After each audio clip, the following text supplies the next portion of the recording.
ये सोडियम का एटम है। अब हम जानते हैं सोडियम का एटॉमिक नंबर कितना होता है, 11 होता है कि number of electron equals to number of proton equals to atomic number. अगर आपके सामने एक साइड 7 लोग हो और एक साइड सिर्फ एक, तो आप किससे लड़ाई करोगे, किससे भिड़ोगे? भाई मैंने आपको मेटल समझा दिया, नॉन मेटल भी समझा दिया, वैलेंसी का टॉपिक भी रिवाइज करवा दिया। हाँ भाई, वो कहावत तो सुनी होगी कि लोहा लोहे को काटता है। लोहा एक मेटल होता है और आज हम स्टार्ट करने जा रहे हैं एक नया चैप्टर जिसका नाम है मेटल्स एंड नॉन मेटल्स। तो मेरे साथ पढ़िए, शुरू करते हैं और लिखिएगा जरूर। थोड़ा बहुत रिवाइज करवाता हूं कि आप सबको वैलेंसी के बारे में याद है। वैलेंसी का मतलब होता है combining capacity of an element, यानी एक एलिमेंट किस तरीके से कंबाइन कर सकता है। आइए एक एग्जांपल से समझते हैं। एग्जांपल लेते हैं सोडियम का। सोडियम एग्जांपल लेते हैं, ध्यान से देखिए। ये सोडियम का एटम है। अब हम जानते हैं सोडियम का एटॉमिक नंबर कितना होता है, 11 होता है। एटॉमिक नंबर का मतलब है नंबर ऑफ इलेक्ट्रॉन्स और नंबर ऑफ प्रोटॉन्स, क्योंकि हमने पढ़ा हुआ है कि number of electron equals to number of proton equals to atomic number. यानी अगर सोडियम का एटॉमिक नंबर 11 है तो उसमें इलेक्ट्रॉन भी कितने हैं, उसके अंदर इलेक्ट्रॉन भी कितने हैं, उसके अंदर इलेक्ट्रॉन भी 11 है। प्रोटॉन कितने हैं, प्रोटॉन भी 11 है। अच्छा, अगर मैं आपसे कहूं कि इस समय अभी सोडियम का नेट चार्ज बताइए, तो आपका आंसर क्या होने वाला है? जल्दी से आंसर कमेंट करिए, मैं दिखाता हूं क्या होने वाला है। भाई देखो, इलेक्ट्रॉन की वजह से माइनस का 11, क्योंकि इलेक्ट्रॉन का चार्ज क्या होता है, नेगेटिव होता है। और प्रोटॉन की वजह से कितना, प्लस का 11, क्योंकि प्रोटॉन पॉजिटिवली चार्ज होते हैं। तो अगर आप इस समय में नेट चार्ज निकालोगे तो वो कितना आने वाला है, वो आने वाला है 0। कितना, 0।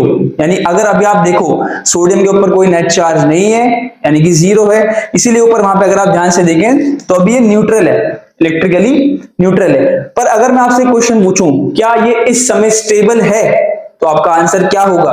तो आंसर होना चाहिए कि स्टेबल नहीं है, क्योंकि अकॉर्डिंग टू ऑक्टेट रूल अगर किसी भी एलिमेंट को स्टेबल होना है तो उसके आउटर मोस्ट शेल में 8 इलेक्ट्रॉन्स होने चाहिए। क्या इसके आउटर मोस्ट शेल में 8 इलेक्ट्रॉन्स है? एक बार ध्यान से देखो, इसकी इलेक्ट्रॉनिक कॉन्फ़िगरेशन करते हैं। चलो, क्या होने वाली है इलेक्ट्रॉनिक कॉन्फ़िगरेशन? 2, 8 और बचा हुआ 1 बाहर वाले शेल में। तो क्या आउटर मोस्ट शेल में 8 इलेक्ट्रॉन है? नहीं नहीं नहीं, आउटर मोस्ट शेल में सिर्फ 1 इलेक्ट्रॉन है। यानी कि अगर इसे स्टेबिलिटी को गेन करना है तो या तो इसे 7 गेन करने पड़ेंगे या फिर 1 लूज करना पड़ेगा, तभी तो आउटर मोस्ट शेल में 8 इलेक्ट्रॉन हो पाएंगे और फिर ये स्टेबल हो पाएगा। तो एक बात बताओ, अगर आपके सामने एक साइड 7 लोग हो और एक साइड सिर्फ 1, तो आप किससे लड़ाई करोगे, किससे भिड़ोगे? भाई मैं अगर अपनी बात करूं तो मैं तो 1 के पास जाने वाला हूं, 7 से कौन पिटे यार। ठीक है, तो यहाँ पे सोडियम भी समझदारी दिखाते हुए 1 इलेक्ट्रॉन को क्या करता है, लूज करता है और अपने ऊपर पॉजिटिव का चार्ज गेन करता है। ये देखते हैं कैसे। भाई अगर ये इस इलेक्ट्रॉन को, इस वाले इलेक्ट्रॉन को लूज कर देगा, छोड़ देगा, बाहर भेज देगा, तो एक बार जरा ध्यान से देखो अब क्या कंडीशन बनने वाली है। अब इसके इलेक्ट्रॉन 11 थे, पहले 11 थे, अब कितने हो जाएंगे? अब 10 इलेक्ट्रॉन हो जाएंगे।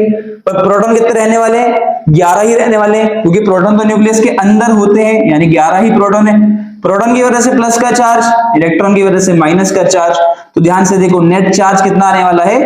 प्लस का 1 का नेट चार्ज आने वाला है। क्या अब ये स्टेबल हो गया? जी हाँ, अब ये स्टेबल हो चुका है, क्योंकि इसके आउटर मोस्ट शेल में 8 इलेक्ट्रॉन्स आ गए हैं और ये स्टेबिलिटी गेन कर चुका है। और इसने एक पॉजिटिव का चार्ज गेन किया है, क्योंकि एक इलेक्ट्रॉन को लूज किया है। तो ऐसे एलिमेंट जो इलेक्ट्रॉन को लूज करके पॉजिटिव का चार्ज अपने ऊपर गेन कर लेते हैं, वो एलिमेंट्स इलेक्ट्रो पॉजिटिव एलिमेंट कहलाते हैं। और हमारे इलेक्ट्रो पॉजिटिव एलिमेंट ही मेटल होते हैं। क्या आपको समझ में आया? हमारे इलेक्ट्रो पॉजिटिव एलिमेंट ही मेटल्स होते हैं। आई होप आपको समझ में आ गया होगा। ठीक है, तो सोडियम क्या है? सोडियम हमारा एक मेटल है। क्या है? मेटल है। अच्छा, अगर मैं आपसे इसकी वैलेंसी पूछूंगा तो आप क्या कहोगे? आप कहोगे इसकी वैलेंसी है प्लस की 1। कितनी? प्लस की 1। तो आप वैलेंसी भी समझ गए होगे, रिवाइज हो गया होगा एक बार आपका, और आप मेटल भी समझ गए होगे क्या होते हैं, इलेक्ट्रो पॉजिटिव एलिमेंट्स क्या होते हैं। चलिए एक एग्जांपल लेते हैं क्लोरीन का, और आइए देखते हैं कि आखिर वो क्या है। भाई क्लोरीन का एटॉमिक नंबर कितना? क्लोरीन का एटॉमिक नंबर 17, यानी उसके अंदर इलेक्ट्रॉन भी 17 है और प्रोटॉन भी 17 है। समझ गए कि नहीं समझ गए? एक बार लिख लेते हैं। क्या इलेक्ट्रॉन कितने? 17। प्रोटॉन कितने? वो भी 17। अगर मैं कहूं अभी इस समय इसका चार्ज निकालो, नेट चार्ज निकालो, कितना है? तो आपका आंसर होने वाला है, नेट चार्ज कितना है? 0 है। नेट चार्ज कितना है? 0। क्यों भाई? Plus 17 minus 17, net charge 0। Very good, बहुत बढ़िया। समझे कि नहीं समझे? ठीक है, अगर मैं वही सेम क्वेश्चन पूछूं क्या ये स्टेबल है इस समय, तो आप कहोगे नहीं स्टेबल नहीं है। क्यों भाई? इलेक्ट्रॉनिक कॉन्फ़िगरेशन बनाओ, 2, 8, 7 आती है ना। ठीक है। अब आउटर मोस्ट शेल में कितने 7 इलेक्ट्रॉन, और होने कितने चाहिए अकॉर्डिंग टू ऑक्टेट रूल, होने चाहिए 8 इलेक्ट्रॉन। कितने कम है, 1 कम है। तो एक बात बताओ यार, एक को लूज करेगा, सॉरी एक को गेन कर लेगा, या 7 को लूज करना बेहतर समझेगा? भाई हमारी तरह नहीं है, समझदार है, नेचर ने बोल रखा है समझदारी दिखाओ। तो 7 को लूज करने से बेहतर ये समझेगा कि मैं 1 को गेन कर लेता हूं, ठीक है। और 1 को गेन करने के बाद अपने ऊपर चार्ज ले आएगा कितने का, नेगेटिव का -1। कैसे भाई एक बार समझो जरा। पर अगर इसने इलेक्ट्रॉन को गेन कर लिया तो उस केस में इलेक्ट्रॉन कितने हो गए इसके पास, इलेक्ट्रॉन हो गए अब 18। अब प्रोटॉन कितने रहे, प्रोटॉन फिर भी कितने रहे, 17 ही रहे, यानी कि प्रोटॉन रहे 17 प्लस 17 प्रोटॉन, इलेक्ट्रॉन हो गए कितने 18। तो इस केस में नेट चार्ज कितना आया, नेट चार्ज आया -1। क्या अब ये स्टेबल हो चुका है? हाँ, अब ये स्टेबल हो चुका है, क्योंकि अब इसके आउटर मोस्ट शेल में 8 इलेक्ट्रॉन्स आ गए हैं। और ये इसने कैसे किया, ये इसने एक इलेक्ट्रॉन को गेन करके किया, इलेक्ट्रॉन को गेन करा, माइनस का चार्ज गेन करा, ठीक है। तो वो एलिमेंट्स जो इलेक्ट्रॉन को गेन करके अपने ऊपर एक नेगेटिव चार्ज ले आते हैं, ऐसे एलिमेंट्स को इलेक्ट्रोनेगेटिव एलिमेंट कहा जाता है। और हमारे इलेक्ट्रोनेगेटिव एलिमेंट ही होते हैं नॉन मेटल्स। क्या होते हैं बच्चों, नॉन मेटल्स। एक बार रिवाइज करवाता हूं, इलेक्ट्रो पॉजिटिव एलिमेंट होते हैं मेटल, इलेक्ट्रोनेगेटिव एलिमेंट होते हैं नॉन मेटल। यानी कि क्लोरीन क्या है, क्लोरीन एक नॉन मेटल है। क्लोरीन एक क्या है, क्लोरीन एक नॉन मेटल है। क्यों है, क्योंकि वो इलेक्ट्रोनेगेटिव है। इलेक्ट्रोनेगेटिव क्यों है, क्योंकि वो स्टेबल होने के लिए इलेक्ट्रॉन को गेन कर रहा है, यानी कि नेगेटिव चार्ज लेके आ रहा है अपने ऊपर, तो इलेक्ट्रोनेगेटिव बन रहा है। और इलेक्ट्रोनेगेटिव है तो कैसा है, नॉन मेटल। तो आई होप आप समझ गए होंगे क्या मेटल होता है, कौन नॉन मेटल होता है, और कौन इलेक्ट्रोपॉजिटिव होगा, कौन इलेक्ट्रोनेगेटिव होगा। तो एक बार समझते हैं कि ऐसे एलिमेंट जो इलेक्ट्रॉन को गेन करके अपने ऊपर नेगेटिव का चार्ज लेके आते हैं, ऐसे एलिमेंट को इलेक्ट्रोनेगेटिव एलिमेंट बोलते हैं, और वही हमारे नॉन मेटल होते हैं। और ऐसे एलिमेंट जो इलेक्ट्रॉन को लूज करके अपने ऊपर पॉजिटिव का चार्ज लेके आते हैं, ऐसे एलिमेंट कहलाते हैं इलेक्ट्रोपॉजिटिव एलिमेंट। और इलेक्ट्रोपॉजिटिव एलिमेंट ही हमारे क्या होते हैं, मेटल होते हैं। समझे कि नहीं समझे, दिमाग में डाल लो दिमाग में, समझे। अच्छा एक बार देख लो यहाँ पे, ये हमारी बनाई हुई स्लाइड से एक बार देख लो यहाँ पे कि metals are the elements which form positive ions by losing electrons, thus metals are known as electropositive elements. Non metals are the elements which form negative ions by gaining an electron, thus non metals are also known as electronegative elements. I hope आपको समझ में आया होगा जी। तो मैंने आपको metal समझा दिया, नॉन मेटल भी समझा दिया, वैलेंसी का टॉपिक भी रिवाइज करवा दिया। आई होप आपको सब कुछ क्लियर हुआ होगा। गुरुजी को मेरा प्रणाम। इस चैप्टर में आपको बहुत मजा आएगा अगर आप समझते हुए चलेंगे तो, ठीक है। Elements can be classified as metals and non metals on the basis of their properties. उनकी प्रॉपर्टीज के बेसिस पे, जो भी मैंने आपको बताया, जो समझाया। कुछ एग्जांपल्स रखे हैं यहाँ पे मेटल के एग्जांपल, जैसे कि आपका आयरन हो गया, आपका एल्यूमिनियम हो गया, सिल्वर, कॉपर, ठीक है। नॉन मेटल जैसे कि आपका हाइड्रोजन, नाइट्रोजन, आपका सल्फर और आपका ऑक्सीजन। ये कुछ एग्जांपल है, इनको याद कर लेना, समझ लेना, ठीक है। इतना कुछ हार्ड नहीं है, आगे बढ़ते हैं। अच्छा, कुछ प्रॉपर्टीज जो मैं हम बात करने वाले हैं कि कौन कौन सी फिजिकल प्रॉपर्टीज के बेसिस पे करते हैं, चलिए वो समझते हैं। सबसे पहले आपकी हार्डनेस। अच्छा, हार्डनेस तो आप समझते होंगे ना, हार्डनेस मतलब कोई चीज कितनी ठोस है, कितना कठोर है। अच्छा, अगर एटम आसपास होंगे, एटम पास होंगे, बहुत पास होंगे, तो उनके बीच की फोर्स ऑफ अट्रैक्शन ज्यादा होगी, जिसकी वजह से उनको तोड़ना बहुत मुश्किल होगा, यानी कि वो हार्ड बन जाएंगे। तो जो एलिमेंट हार्डनेस की प्रॉपर्टी को शो करते हैं, उनको हमने बोल दिया कि वो मेटल है, कि वो क्या है, और वो मेटल है। और जो नहीं करते हैं वो नॉन मेटल है। समझ गए ना। दूसरी प्रॉपर्टी मैं आपको बताऊं तो दूसरी है आपकी लस्टर। लस्टर का मतलब होता है शाइनिंग, कि कोई चीज चमक रही है या फिर नहीं चमक रही है। जैसे कि आपको एग्जांपल लेके चले, सिल्वर और गोल्ड, ठीक है, चमकते हैं कि नहीं चमकते हैं, चमकते हैं, आप भी चमकेंगे, ऐसे चिंता मत करिए। तीसरी प्रॉपर्टी की बात करें तो वो है मैलिएबिलिटी। क्या, मैलिएबिलिटी, ठीक है। इसका मतलब होता है, अगर बेसिकली देखा जाए तो थिन शीट्स में तोड़ सकना, यानी वो एलिमेंट्स जिनको हम थिन शीट्स में कन्वर्ट कर सकते हैं, उनको हम बोलते हैं कि वो, उनके पास एक प्रॉपर्टी होती है जिसका नाम है मैलिएबिलिटी। क्या नाम है बच्चों, मैलिएबिलिटी।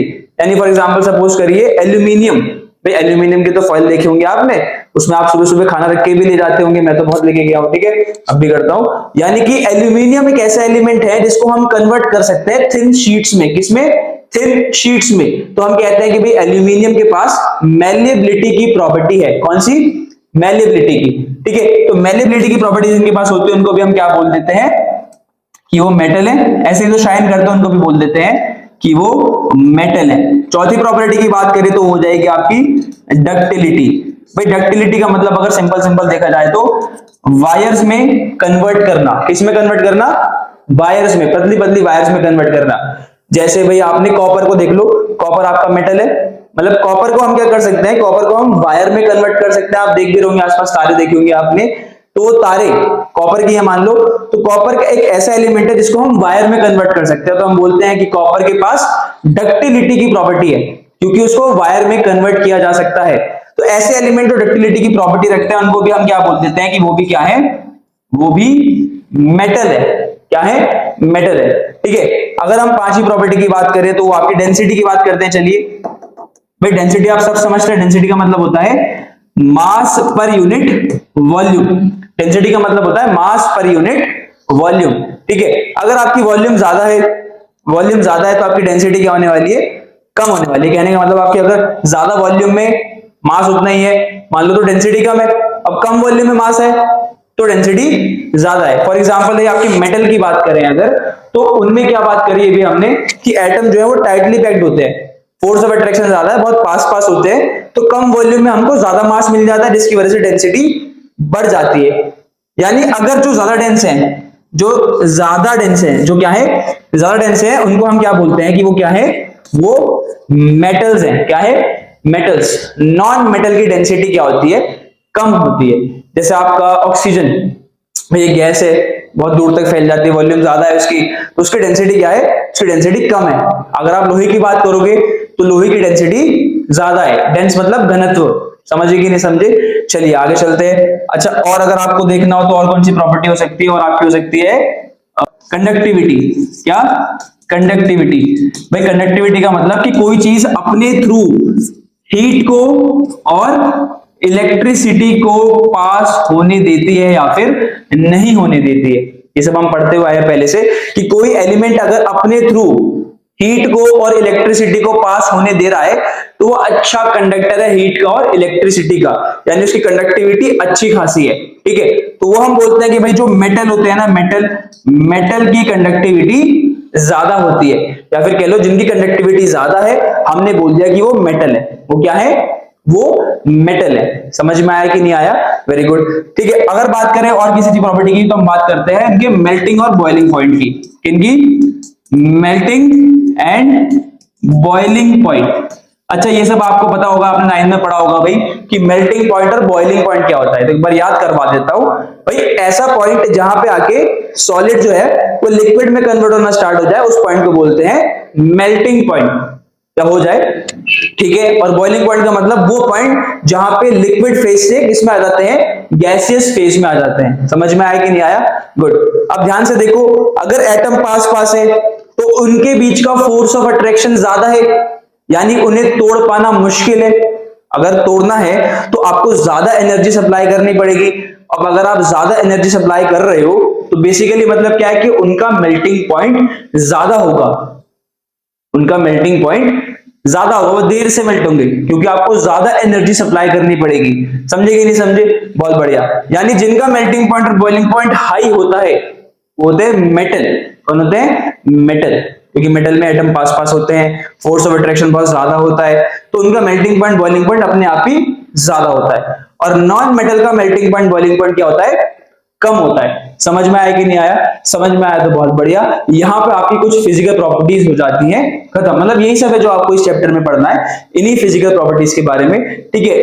पर इनमें कुछ एक्सेप्शन भी होते हैं। एक्सेप्शन का मतलब भाई आप ऐसे समझिए कि एक बच्चा है, ठीक है, मस्ती बहुत करता है, हंसी मजाक बहुत करता है, पर फिर भी अगर आप उससे पूछो भाई तूने पढ़ लिया, कहेगा नहीं मैंने तो कुछ नहीं पढ़ा, लेकिन सबसे ज्यादा मार्क्स एग्जाम में भी उसी के आते हैं, ठीक है। तो वो एक एक्सेप्शन है भाई, एक्सेप्शन है, यानी कि वो कर लेगा, आपको अपनी पढ़ाई खुद देखनी है, बाकी तो हमें, ठीक है।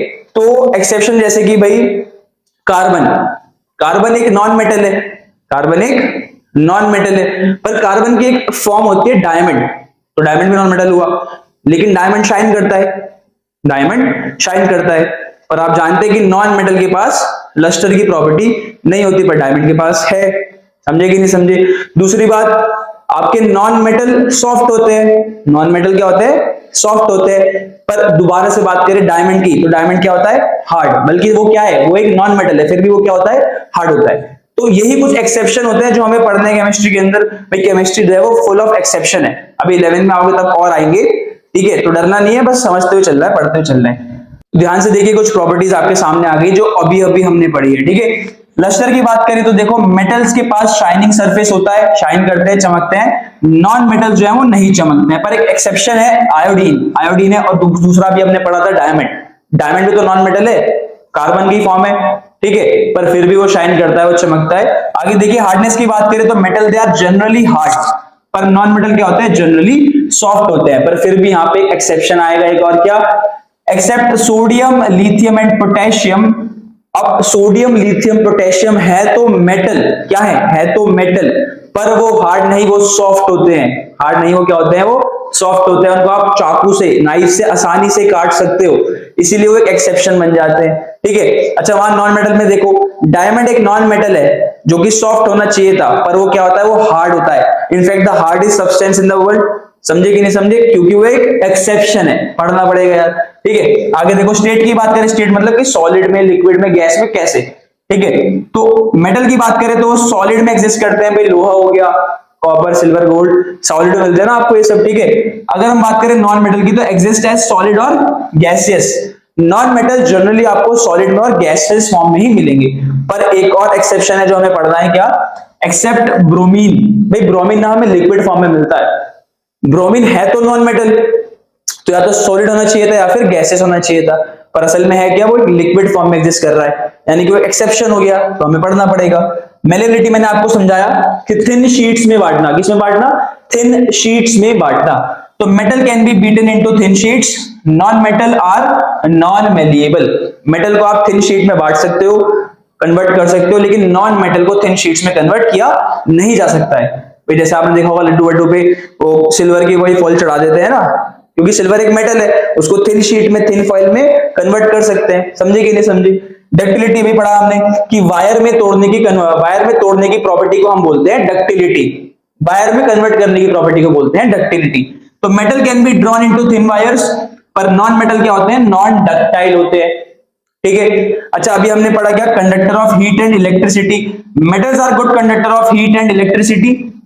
मेटल जो होते हैं वो बहुत अच्छे कंडक्टर होते हैं, किसके? हीट और इलेक्ट्रिसिटी के, क्योंकि मेटल में आपको फ्री इलेक्ट्रॉन्स मिल जाएंगे, नॉन मेटल में आपको फ्री इलेक्ट्रॉन्स नहीं मिलेंगे। फ्री इलेक्ट्रॉन्स आपने पढ़ा होगा, ठीक है? समझे कि नहीं समझे? आगे देखिए एक बार, सिल्वर और कॉपर बेस्ट कंडक्टर होते हैं, किसके? हीट के।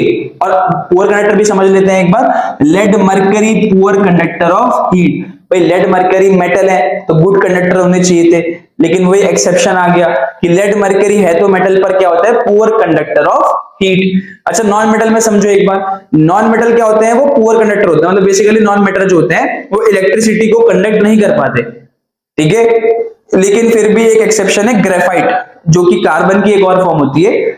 ग्रेफाइट है तो नॉन मेटल, पर फिर भी वो इलेक्ट्रिसिटी का कंडक्शन बहुत अच्छे तरीके से करता है, क्योंकि उसमें फ्री इलेक्ट्रॉन आ जाते हैं, वो आप पढ़ लोगे चैप्टर नंबर 4 में। आगे देखो, डेंसिटी की बात करें तो मेटल की डेंसिटी क्या होती है? हाई, पढ़ा अभी हमने, आसपास पास होते हैं, फोर्स ऑफ अट्रैक्शन ज्यादा, मतलब बेसिकली डेंसिटी मेटल की क्या होती है? ज्यादा होती है, इसीलिए उनका मेल्टिंग पॉइंट, बॉइलिंग पॉइंट भी ज्यादा होता है।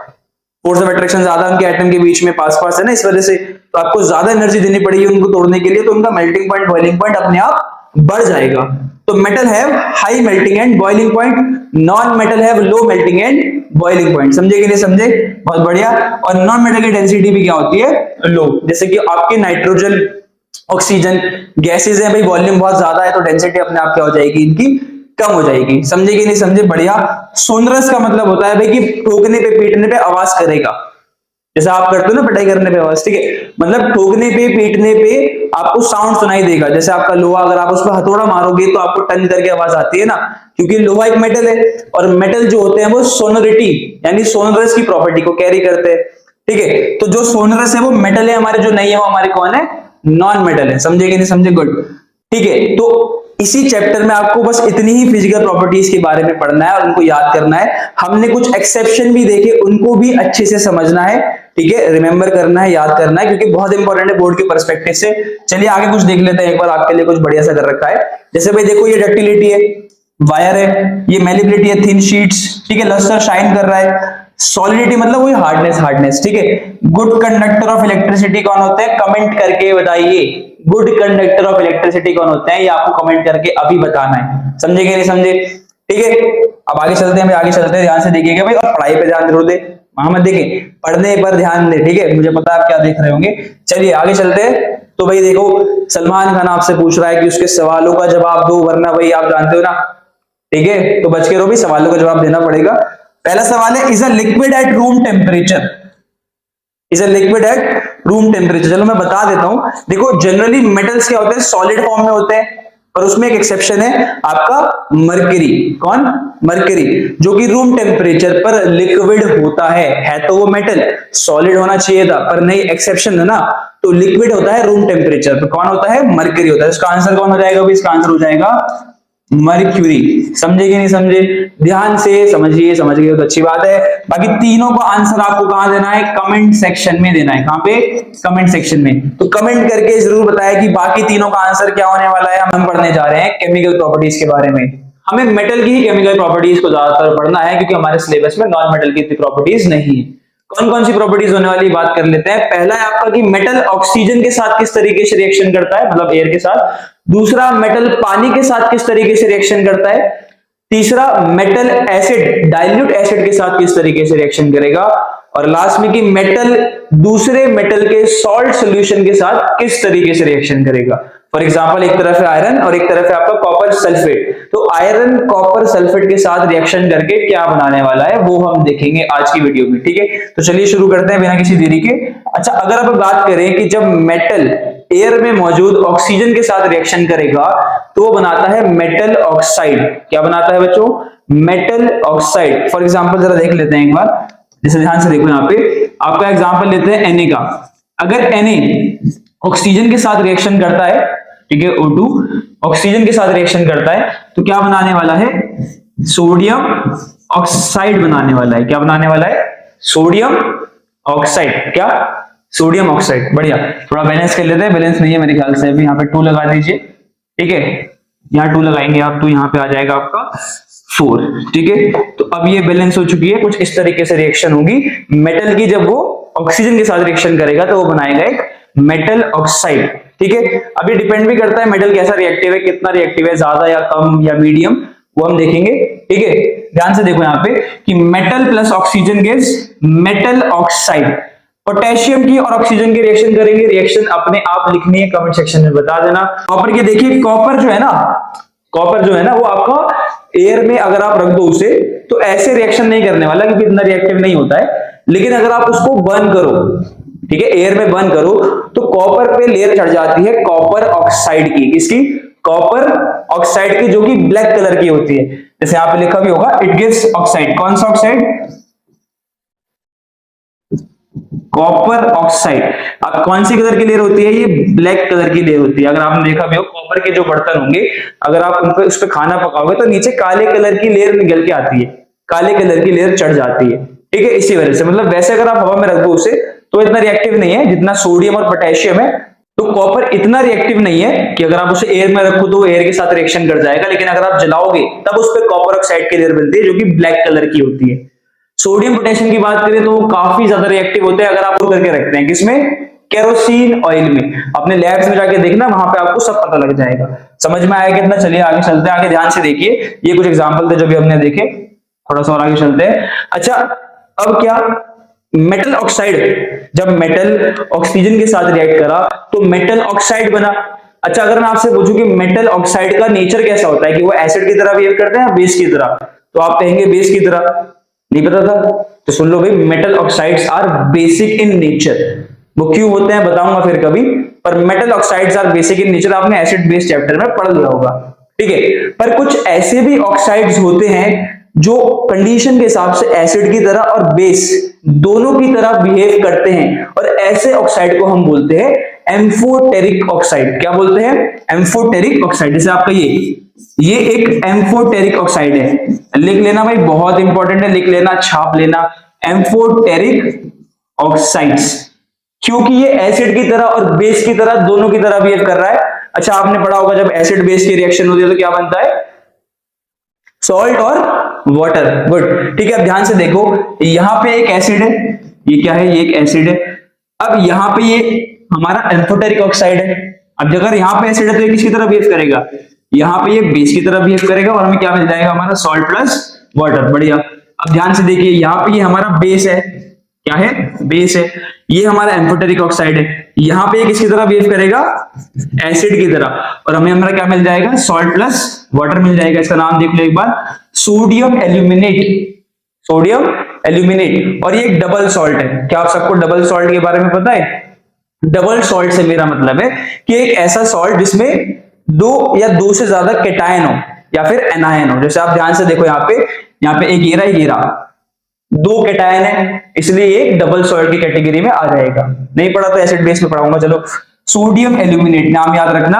और अभी क्या बताया मैंने कि जो ऑक्साइड्स एसिड की तरह और बेस दोनों की तरह बिहेव करते हैं, उन ऑक्साइड्स को बोला जाता है एम्फोटेरिक ऑक्साइड। याद रख लो, दिमाग में याद कर लो।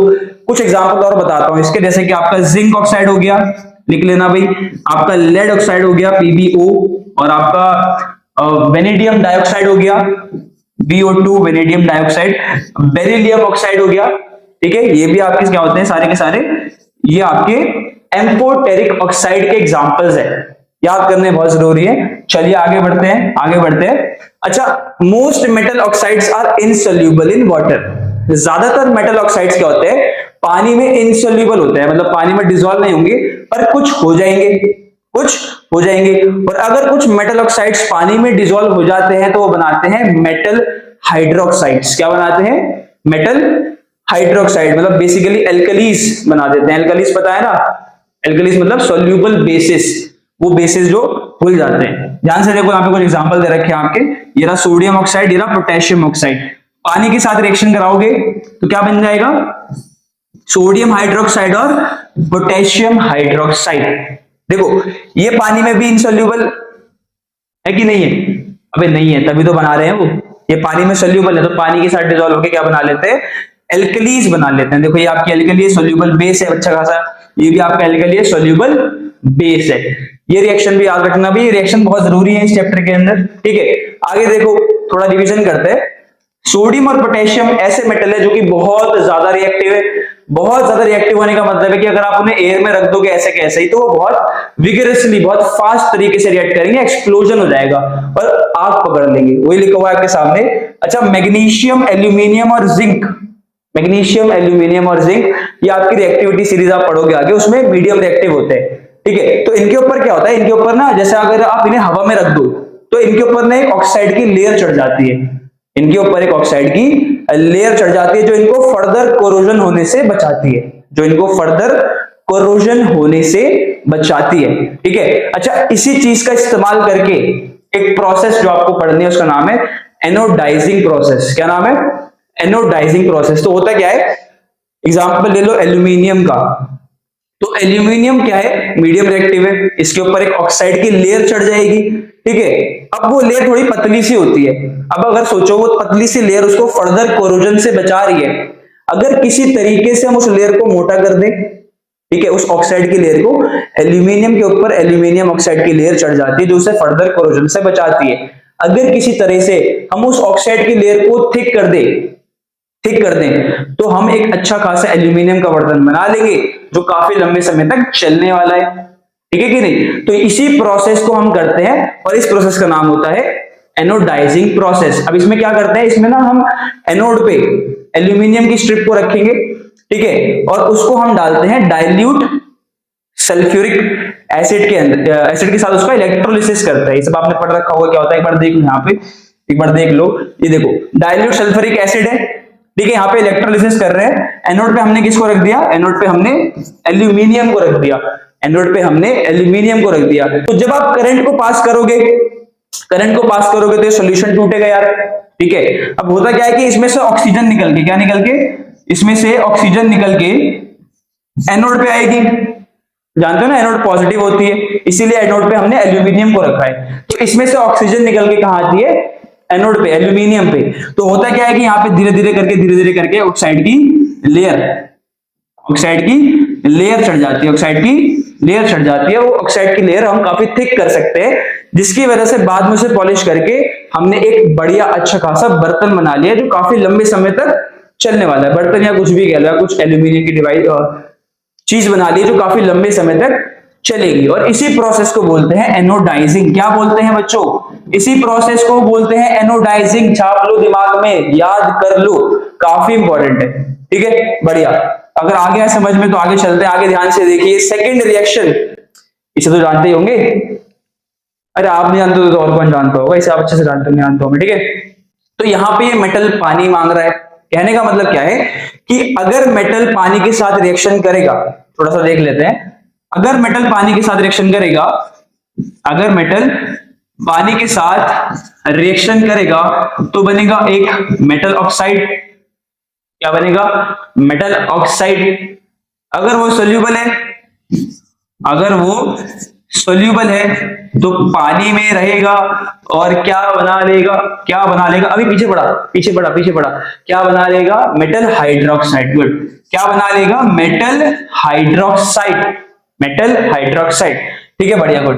ध्यान से देखो, ये लिखा हुआ है यहाँ पे कि metal plus water gives metal hydroxide. पर साथ में गैस भी निकलती है, जिसका नाम क्या है, हाइड्रोजन गैस। क्या नाम है, हाइड्रोजन गैस। याद रहेगा, गुड। तो कुछ ऐसे ही मेटल की रिएक्शन हम वाटर के साथ देखने वाले हैं। सबसे पहले बात कर लेते हैं सोडियम की। देखो सोडियम ना एक बहुत हाईली रिएक्टिव मेटल है। तो होता क्या है कि जैसे सोडियम को पानी में डालते हैं, सोडियम बहुत तेजी से रिएक्शन करता है, जिसकी वजह से बहुत एक्सोथर्मिक रिएक्शन होती है और बहुत सारी अमाउंट में हाइड्रोजन गैस निकलती है। अब एक्सोथर्मिक रिएक्शन बहुत हाईली एक्सोथर्मिक रिएक्शन है, तो हीट काफी ज्यादा निकल रही है, अब ये काफी ज्यादा हाइड्रोजन जो निकली थी उसके साथ रिएक्शन करके क्या कर लेगी, आग पकड़ लेगी। दोबारा बताता हूं कि सोडियम बहुत हाईली रिएक्टिव मेटल होता है, जिसकी वजह से अगर आप उसे पानी में डालोगे तो एक हाईली एक्सोथर्मिक रिएक्शन होगी और काफी ज्यादा अमाउंट में हाइड्रोजन गैस बाहर आएगी। तो यही हाईली एक्सोथर्मिक रिएक्शन, यानी बहुत सारी हीट और बहुत सारी हाइड्रोजन आपस में मिलके आग पकड़ लेते हैं, इसलिए सोडियम आपका फायर कैच कर लेता है, एक्सप्लोजन हो जाता है। समझे कि नहीं समझे, बहुत बढ़िया, ठीक है। सेम केस पोटेशियम के साथ भी यही होता है, ठीक है। चलो अब बात करें अगर हम कैल्शियम की, चलो इसे बार लिख लेते हैं। क्या कि सोडियम में हमने पढ़ा कि अगर ये पानी में आप इसे डालो, अगर आप इसे कहां डालो, अगर आप इसे पानी में डालोगे, पानी पिला दीजिए, पानी में डालोगे, ठीक है, तो होगा क्या, पानी में डालने की वजह से हीट बहुत ज्यादा होगी, साथ साथ हाइड्रोजन गैस जो निकल रही है वो भी बहुत ज्यादा होगी, जिसकी वजह से यहाँ पे क्या होगा, आपका एक्सप्लोजन। सेम होता है पोटेशियम के केस में भी। आया समझ में, बहुत बढ़िया।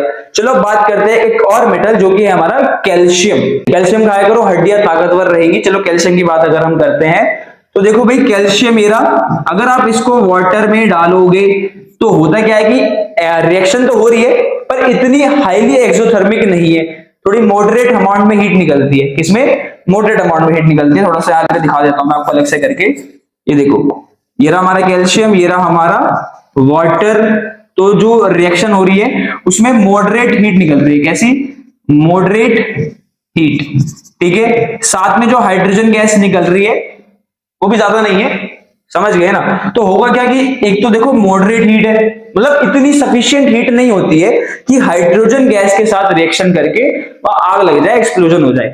तो जब इतनी सफिशिएंट हीट नहीं मिल रही है और हाइड्रोजन गैस तो वहीं की वहीं है, तो होता क्या है कि वो जो हाइड्रोजन गैस है वो कैल्शियम के नीचे एक बबल की लेयर बनाती है, जिसकी वजह से कैल्शियम अगर आप पानी में डालते हो तो इसी चीजों की होने की वजह से कैल्शियम पानी में फ्लोट करता है, कैल्शियम पानी में तैरता है।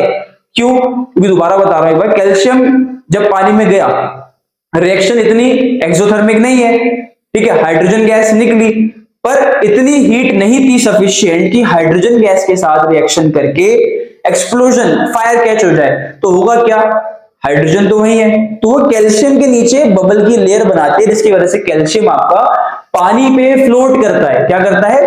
फ्लोट करता है।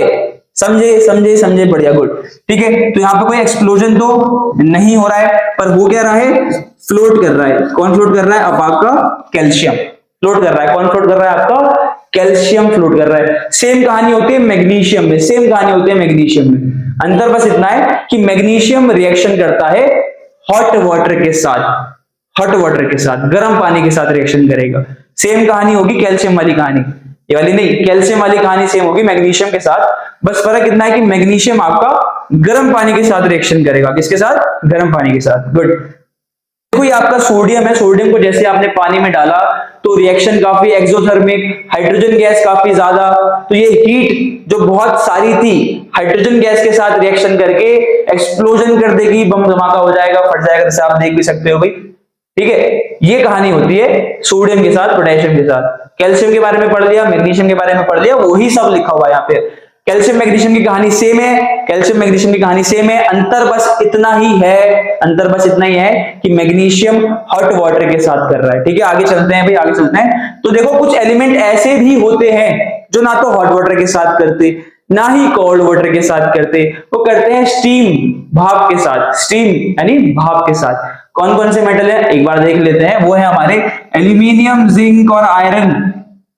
लोहे की ताकत, एल्यूमिनियम, जिंक और आयरन, ये तीनों ही ना तो हॉट के साथ ना तो कोल्ड के साथ, किसके साथ? स्टीम के साथ रिएक्शन करेंगे और क्या बनाएंगे? Metal oxide plus, metal oxide plus hydrogen.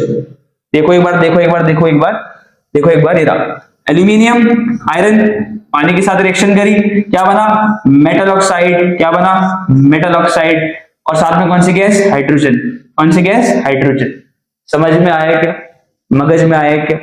आया क्या? गुड। अच्छा, कुछ एलिमेंट ऐसे भी हैं जो बिल्कुल ही रिएक्शन नहीं करते, भी उन्हें फर्क ही नहीं पड़ता, कुछ भी करो, कुछ भी हो, गांव में आग लगे, बस्ती में आग लगे, और वो अपनी मस्ती में रहते हैं। ठीक है, जैसे आपका लेड हो गया, आपका सिल्वर, गोल्ड, ठीक है, ये सब ये बिल्कुल लीस्ट रिएक्टिव होते हैं। यहाँ रिएक्टिविटी सीरीज में आप देख के लोग सबसे नीचे बैठे, इन्हें कोई मतलब नहीं पड़ता, दे डोंट केयर। समझे कि नहीं समझे? चलो आगे चलते हैं। क्विक रिवीजन देखिएगा, आपके लिए कितना बढ़िया कर रखा है यार। देखो ध्यान से देखो भाई, मजा बहुत आने वाला है, एक बार ध्यान से देख लो, बस ध्यान से देखो। तो यहाँ पे मैग्नीशियम गर्म पानी मांग रहा है भाई, गर्म पानी मांग रहा है। यहाँ पे क्या? सोडियम, और आपका सोडियम पानी से और हवा से बोल रहा है कि भाई मुझसे दूर रहा कर। तो पोटेशियम की भी सेम कहानी है, दूर रहने को बोल रहा है, जानते हो ना कि दूर रहने को बोल रहा है। गुड। अब कैल्शियम को देखो यार, कैल्शियम तो मस्त अपनी मस्ती में पानी पे तैर रहा है। क्यों तैर रहा है? इसकी कहानी भी आपको पता लग गई है, बहुत बढ़िया। चलिए आगे चलते हैं, वेरी गुड। आगे बढ़ते हैं अपना नेक्स्ट टॉपिक पे, थोड़ा सा और रिवीजन है यहाँ पे। चलो इसका आंसर मुझे आप सभी करोगे, आप सब करोगे, कमेंट सेक्शन में इनके आंसर आ जाने चाहिए। जैसे रिएक्ट विद कोल्ड वाटर, कौन कौन है? Sodium, potassium, calcium. Cold water, ठंडे पानी के साथ रिएक्शन कौन करता है? अब सर्दी आ गई, आप तो करोगे नहीं, ये करते हैं क्या? सोडियम, पोटेशियम और कैल्शियम करते हैं ठंडे पानी के साथ रिएक्शन। ठीक है, स्टीम के साथ कौन कौन करता है? एल्यूमिनियम, जिंक और आयरन। एल्यूमिनियम, जिंक और आयरन। हॉट वाटर के साथ कौन करता है? कमेंट सेक्शन में अभी के अभी आंसर डालो, अभी के अभी, मैं यहां बता रहा हूं कौन करता है। आपका एक ही है भाई, मैग्नीशियम टीचा। कौन? मैग्नीशियम टीचा करते हैं भाई, मतलब मैग्नीशियम करता है। ठीक है, नो रिएक्शन कोई भी जिसको फर्क ही नहीं है, कौन है वो? रिएक्टिविटी सीरीज में सबसे नीचे वाले हैं भाई, उन्हें फर्क ही नहीं है। जैसे कौन है? कौन है? Lead, copper, silver, gold. Lead, copper, silver, gold. अच्छा, अगर मैं आपसे पूछूं भाई कि बुलबुलों की लेयर किसके नीचे बन रही है, तो आप कहोगे कैल्शियम और मैग्नीशियम। दोनों में फर्क क्या है कि कैल्शियम कर रहा है कोल्ड वाटर के साथ, सॉरी कैल्शियम कर रहा है कोल्ड वाटर के साथ और मैग्नीशियम कर रहा है हॉट वाटर के साथ। आई होप आपको ये समझ में आ गया होगा, आ गया ना? चलिए आगे बढ़ते हैं, आगे बढ़ते हैं, ध्यान से देखिए, थोड़ा सा बड़ा यार। मेटल प्लस एसिड, कौन? मेटल प्लस एसिड, थोड़ा सा भी समझाता हूं आपको। जब आपका एक मेटल और एक एसिड रिएक्शन करते हैं, आपने एसिड बेस चैप्टर में अच्छे से पढ़ा है कि metal when react with acid it gives salt plus hydrogen. क्या? Salt plus hydrogen. याद है कि नहीं? बढ़िया। चलो, लेकिन ना होता क्या है, एक एक्सेप्शन आता है। क्या? कि जब मेटल नाइट्रिक एसिड के साथ रिएक्शन करने जाते हैं, डाइल्यूट एसिड पढ़ रहे हैं, याद रखना कि जब मेटल नाइट्रिक एसिड के साथ रिएक्शन करने जाते हैं तो कोई हाइड्रोजन गैस रिलीज ही नहीं होती है। क्या? एक बार लिख के बताता हूं। क्या? देखो यहाँ पे metal plus acid gives what, salt plus आपका हाइड्रोजन गैस। गुड गुड, ठीक है। लेकिन अगर यही मेटल की रिएक्शन हम करा दे, एक एसिड है, एक्सेप्शन है, क्या, आपका डाइल्यूट HNO3, तो भाई हमें सॉल्ट तो मिलता है लेकिन हाइड्रोजन गैस नहीं मिलती है। क्या मिलता है, पानी मिलता है। अबे ये क्या हुआ, अबे पानी कहां से आ गया? चलिए बात करते हैं। देखो होता क्या है ना कि ये ना आपका बहुत स्ट्रॉन्ग ऑक्सीडाइजिंग एजेंट है। क्या है, स्ट्रॉन्ग ऑक्सीडाइजिंग एजेंट। जानते हो ना क्या होता है, chapter 1 oxidising agent, reducing agent, थोड़ा बता देता हूं। ऑक्सीडाइजिंग एजेंट का मतलब है कि ये सामने वाले को अपनी ऑक्सीजन देके, सामने वाले को अपनी ऑक्सीजन देके सामने वाले का ऑक्सीडेशन करा देता है। ठीक है, सामने वाले को अपनी ऑक्सीजन देके सामने वाले का ऑक्सीडेशन करा देगा और क्या बन जाएगा, एक बहुत बढ़िया ऑक्सीडाइजिंग एजेंट। तो ये HNO3 जो है ये स्ट्रॉन्ग ऑक्सीडाइजिंग एजेंट है, जो कि हाइड्रोजन गैस जो निकल रही थी, मतलब जो निकलती इसके अंदर, उसको तुरंत ऑक्सीजन पकड़ा देता है, तो वो H2O बन जाती है। देखो ये बन गई ना, H2O बन जाती है। और ये खुद किस में रिड्यूस हो जाता है, ये खुद बन जाता है, यहाँ पे आपका NO बन जाएगा, या तो NO2 बन जाएगा, कुछ भी बन जाएगा, नाइट्रोजन ऑक्साइड या नाइट्रोजन डाइऑक्साइड, नाइट्रोजन ट्राइऑक्साइड, कुछ भी बन जाएगा। तो ये कहानी होती है, एक एक्सेप्शन है जो आपको याद करने पड़ेगा। आई होप आपको समझ में आ गया। देखो एक बार देख लो क्या, metal plus acid gives salt plus hydrogen, लेकिन एक एक्सेप्शन है, क्या, HNO3, क्या मिलेगा, सॉल्ट, हाइड्रोजन नहीं मिलेगी, पानी मिलेगा, पानी, क्योंकि एक स्ट्रॉन्ग ऑक्सीडाइजिंग एजेंट है। हाइड्रोजन जो निकलने वाली थी उसको तुरंत ऑक्सीजन पकड़ा दी, तुरंत पानी बन गया और खुद रिड्यूस हो गया किसमें, खुद बन गया क्या, NO। क्या बन गया बच्चों, NO, नाइट्रोजन ऑक्साइड। समझ में आया क्या, बढ़िया। अब ध्यान से देखो यहाँ पे, अच्छा एक और एक्सेप्शन, भाई chemistry is all about exception यार। पर फिर भी दो धुरंधर ऐसे हैं, दो धुरंधर यानी दो मेटल फिर भी ऐसे हैं, आपका मैग्नीशियम और आपका मैंगनीज, मैग्नीशियम और मैंगनीज, जो कि HNO3 के साथ रिएक्शन करके भी हाइड्रोजन निकाल देते हैं। दो धुरंधर ऐसे हैं भाई, उन्हें कोई मतलब नहीं है कि कोई भी एसिड हो, वो फिर भी हाइड्रोजन देंगे ही देंगे। ठीक है, यानी दो एक्सेप्शन, दो मेटल ऐसे हैं, मैग्नीशियम और मैंगनीज, जो कि HNO3 के साथ रिएक्शन करके भी हाइड्रोजन गैस इवॉल्व कर देते हैं। तो ध्यान से याद कर लेना भाई। देखो ये आपका मैंगनीज का सिंबल Mn, ये रहा आपका मैग्नीशियम। रिएक्शन आपके सामने भाई, देखो मैग्नीशियम क्या बन रहा है, कमेंट करके बताना। ठीक है, तो ये आपकी रिएक्शन थी मेटल और एसिड की। आई होप आपको समझ में ये भी अच्छे से आ गई होगी कि मेटल दूसरे मेटल के सॉल्ट सॉल्यूशन के साथ किस तरीके से रिएक्शन करता है। फॉर एग्जांपल, अगर आप आयरन की रिएक्शन कॉपर सल्फेट के साथ कराओगे तो आपको क्या मिलने वाला है। सबसे पहली बात, कमेंट करके जल्दी से बताओ कौन से टाइप की रिएक्शन है, कौन से टाइप की रिएक्शन होने वाली है। तो इसका आंसर है डिस्प्लेसमेंट रिएक्शन। होता क्या है, एग्जांपल ले लो आयरन का और कॉपर सल्फेट का। जब हम आयरन की रिएक्शन कॉपर सल्फेट के साथ कराते हैं तो आयरन जो कि कॉपर से ज्यादा रिएक्टिव है, कॉपर को कॉपर सल्फेट में से लात मार के भगा देता है और उसकी जगह पे जाके बैठ जाता है। यानी जब आयरन कॉपर सल्फेट के साथ रिएक्शन करेगा तो आपको मिलने वाला है आयरन सल्फेट और साथ में कॉपर।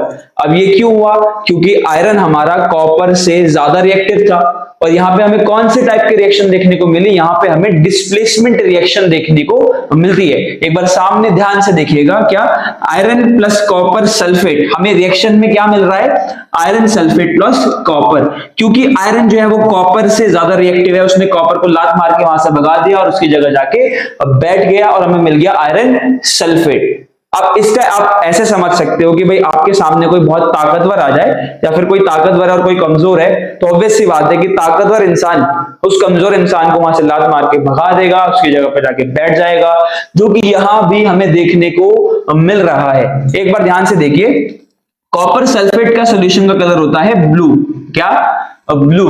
लेकिन अब रिएक्शन हुई तो कलर भी चेंज होता भी है, हो भी सकता है। ठीक है, तो यहाँ पे होता है क्या, यहाँ पे आपको कलर ब्लू से क्या हो जाता है, आपका लाइट ग्रीन, क्या हो जाता है, लाइट ग्रीन। अब वो इस वजह से हुआ क्योंकि यहाँ कॉपर सल्फेट था, लेकिन जब रिएक्शन हुई तो हमें मिला आयरन सल्फेट, तो कलर ब्लू से क्या हो गया, लाइट ग्रीन हो गया। क्या हो गया, लाइट ग्रीन। और कौन से टाइप की रिएक्शन थी, डिस्प्लेसमेंट रिएक्शन, ध्यान रखिएगा, बहुत बढ़िया, आई होप आपको समझ में आ गया होगा। चलिए यहाँ पे सारी की सारी केमिकल प्रॉपर्टीज होती हैं खत्म, आगे बढ़ते हैं अपनी रिएक्टिविटी सीरीज के ऊपर। अच्छा, अभी जस्ट हमने समझा कि आयरन हमारा कॉपर से ज्यादा रिएक्टिव होता है, पर कैसे पता लगाएं कि कौन किससे ज्यादा रिएक्टिव है, तो उसके लिए हमारे सिलेबस में हमारे पास एक रिएक्टिविटी सीरीज, जहां पे हमने ज्यादा रिएक्टिव को सबसे ऊपर और कम रिएक्टिव को सबसे नीचे रखा हुआ है। चलिए एक बार देख लेते हैं, उसको याद भी कराऊंगा मैं, चिंता मत करो, घबराना नहीं है, एक बार ध्यान से देखो। उससे पहले एक चीज पढ़ लो जिसका नाम है एक्वा रीजिया। क्या नाम है, एक्वा रीजिया। एक बात और, इसको रॉयल वाटर भी कहते हैं, क्या बोलते हैं, वाटर। आखिर ये होता क्या है, कुछ नहीं होता है। एक तो पहली बात, बहुत कोरोसिव और बहुत ही फ्यूमिंग लिक्विड है। कोरोसिव मतलब कि भाई किसी भी चीज को केमिकल रिएक्शन से तबाह कर सकता है, किसी भी चीज को केमिकल रिएक्शन से तबाह कर सकता है, उसको कोरोसिव बोलते हैं। तो काफी ज्यादा कोरोसिव है, काफी ज्यादा फ्यूमिंग है, ठीक है, इसमें से आग मतलब भाप निकल रही होती है भाई, काफी ज्यादा फ्यूमिंग, काफी ज्यादा कोरोसिव है क्या, कंसेंट्रेटेड HCl और कंसेंट्रेटेड HNO3 का मिक्सचर है।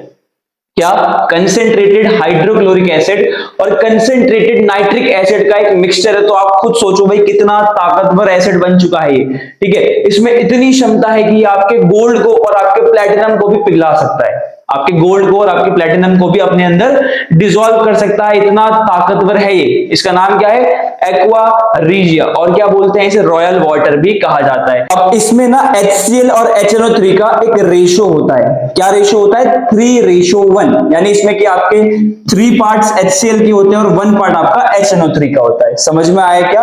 और ध्यान रखो ये इतना ताकतवर है कि ये आपका गोल्ड और प्लैटिनम को भी डिसॉल्व कर सकता है। किसको, गोल्ड और प्लैटिनम को भी डिसॉल्व कर सकता है। सोचो कितना ताकतवर होगा। इसको भी याद रखना भी, डेफिनेशन में पूछ लिया जाता है, इंपॉर्टेंट है।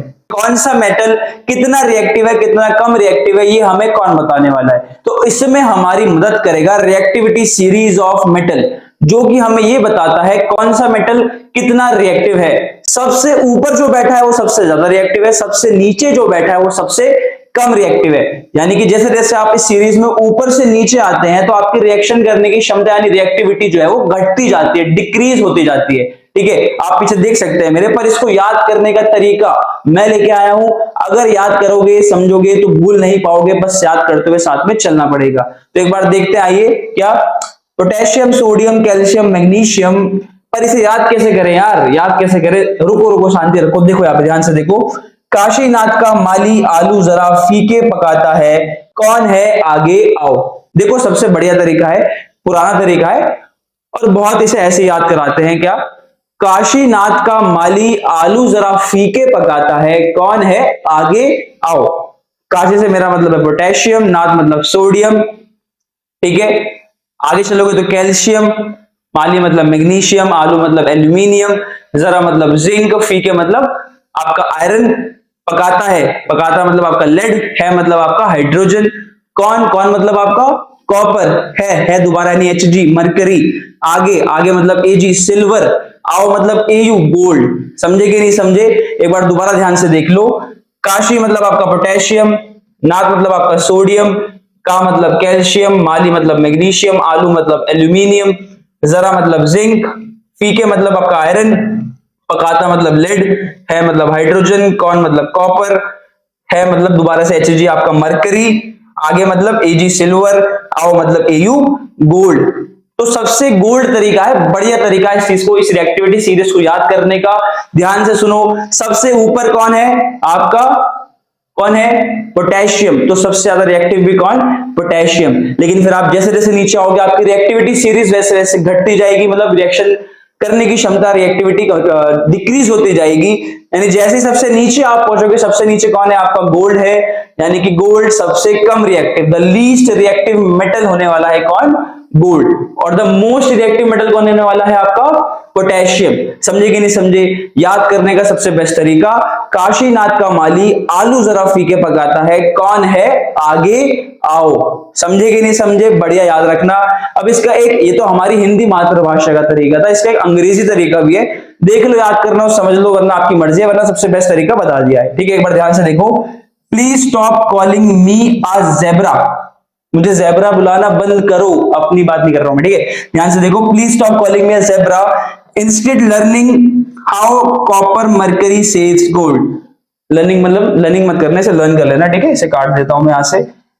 देखो, please stop calling me a zebra, instead learn how copper mercury saves gold. Please से यहाँ पे क्या बता दिया आपको, पोटेशियम, स्टॉप मतलब सोडियम, कॉलिंग से आपका कैल्शियम हो जाएगा, मी में एम से आपका मैग्नीशियम, ए से एल्यूमिनियम, ज़ेब्रा से जिंक समझ जाओ, इंस्टेड से आयरन, लर्न से लेड, हाउ से आपका हाइड्रोजन समझो, कॉपर मरकरी वहां पे है ही, सेव मतलब आपका सिल्वर, गोल्ड गोल्ड आपका है ही। समझे कि नहीं समझे, एक बार बोल के दिखाता हूं, please stop calling me a zebra, instead learn how copper mercury saves gold, ठीक है। पर अपना गोल्ड तरीका तो भाई यही वाला है, काशीनाथ का माली आलू जरा फीके पकाता है, कौन है, आगे आओ। आया कि नहीं आया समझ में, समझ में आ गया तो बढ़िया, लिख लो, याद कर लो, ठीक है। चलिए आगे बढ़ते हैं, आगे बढ़ते हैं। ध्यान से देखो, यहाँ पे आपके लिए कुछ है, यहाँ पे एक बार ध्यान से देख लीजिए इस चीज को, कुछ पहचाना लग रहा है क्या। तो देखो यहाँ पे ये आपसे सवाल पूछ रहा है, क्या आपको रिएक्टिविटी सीरीज अभी जो समझाई थी याद है, एक बार रिकॉल करो, रिकॉल करो, और रिकॉल करने के साथ साथ कमेंट सेक्शन में लिखो, ठीक है। मैं आपके सारे कमेंट्स देखूंगा। चलिए आगे बढ़ते हैं, थोड़ा सा और आगे चलते हैं भाई। ध्यान से देखिए, दोबारा से आपका एक क्विक रिवीजन है यहाँ पे, एक बार देख लो भाई। क्या काशी, हर हर महादेव, ठीक है। काशी नाथ का माली आलू जरा, जरा आप शॉपिंग करते हो यहाँ पे, मैं तो कभी नहीं गया हूं भाई, ठीक है। जरा, अब ये क्या है भाई, आलू जरा फीके, फीके भाई, ये देखो फीके का एक्सप्रेशन है, ठीक है। फीके पकाता है, कुकिंग चल रही है, कौन है, कहां से आए हैं ये लोग, नहीं नहीं, कौन है, आगे आओ, ठीक है। तो ये आपका क्योंकि रिवीजन था, काशीनाथ का माली आलू जरा फीके पकाता है, कौन है, आगे आओ। अब इसी तरीके से आपको रिएक्टिविटी सीरीज बहुत ही अच्छे से याद हो जाएगी, बस प्रैक्टिस कर लेना, लिख लिख के देख लेना, कमेंट सेक्शन में अपना आंसर जरूर कर देना, ठीक है। आगे बढ़ते हैं। देखो, आगे चलने से पहले मैं आपको बता दूं आगे क्या करने वाले हैं। अभी आपने मेटल की सारी रिएक्शन पढ़ी, एयर के साथ, वाटर के साथ, ठीक है, डाइल्यूट एसिड के साथ, फिर उसके बाद एक मेटल की दूसरे मेटल के सॉल्ट के साथ, ठीक है। अब आप जो पढ़ने वाले हो, वो आप पढ़ने वाले हो कि मेटल जब नॉन मेटल के साथ रिएक्शन करता है तो क्या बनता है, क्या क्या चीजें होती हैं, कैसी उस नई चीज की प्रॉपर्टीज होती है, वो सब, ठीक है। आज की वीडियो में यही सब कवर करने वाले हैं आगे। हाँ, तो भाई थोड़ी सी बेसिक चीजों को रिवाइज करा दूं एक बार, वैसे मैं पहले की वीडियो में करा चुका हूं, तो एक बार पुरानी वीडियो उठा के देख लो भाई, सब क्लियर होगा, ठीक है। ध्यान से देखो, सोडियम की बात करें, सोडियम का एटॉमिक नंबर है 11, 11 से मेरा मतलब इसमें इलेक्ट्रॉन भी कितने, 11। अगर इसकी इलेक्ट्रॉनिक कॉन्फ़िगरेशन करोगे तो बनेगी 2,8,1। अब ऑक्टेट रूल के अकॉर्डिंग, किसके अकॉर्डिंग, ऑक्टेट रूल के अकॉर्डिंग, ये एक इलेक्ट्रॉन को छोड़ के Na+ बन जाएगा, क्या बन जाएगा, Na+। तो ध्यान से सुनो, जब इसने एक इलेक्ट्रॉन को लूज करा, एक इलेक्ट्रॉन को लूज करा और इस पे चार्ज आया पॉजिटिव, तो ये क्या बन गया, इलेक्ट्रोपॉजिटिव, क्या बन गया, इलेक्ट्रोपॉजिटिव। वैसे बेसिकली इसे आप क्या बोलते हो, इसे आप आयन बोलते हो, क्या बोलते हो भाई, आयन। अच्छा, ये पॉजिटिव आयन है, कौन सा, पॉजिटिव आयन, और पॉजिटिव आयन का नाम क्या होता है, कैटायन होता है भाई। याद आया कि नहीं आया, नहीं आया तो याद रखो, पॉजिटिव आयन का नाम क्या होता है, कैटायन। चलो एक और एग्जांपल लेते हैं, Cl का एग्जांपल लेते हैं। Cl का एटॉमिक नंबर 17, यानी इसमें इलेक्ट्रॉन भी कितने, 17। इसकी इलेक्ट्रॉनिक कॉन्फ़िगरेशन करोगे तो 2,8,7।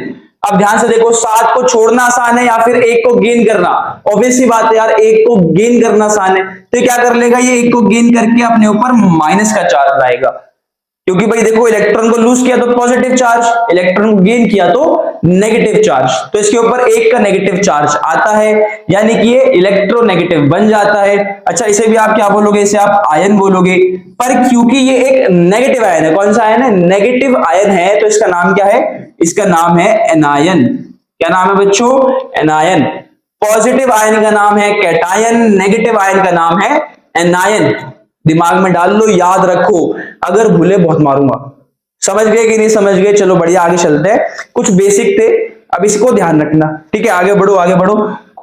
तो ध्यान से देखो, जब भी एक पॉजिटिव आयन और एक नेगेटिव आयन, कहने का मतलब जब एक मेटल और एक नॉन मेटल आपस में रिएक्शन करते हैं तो बनता है कंपाउंड।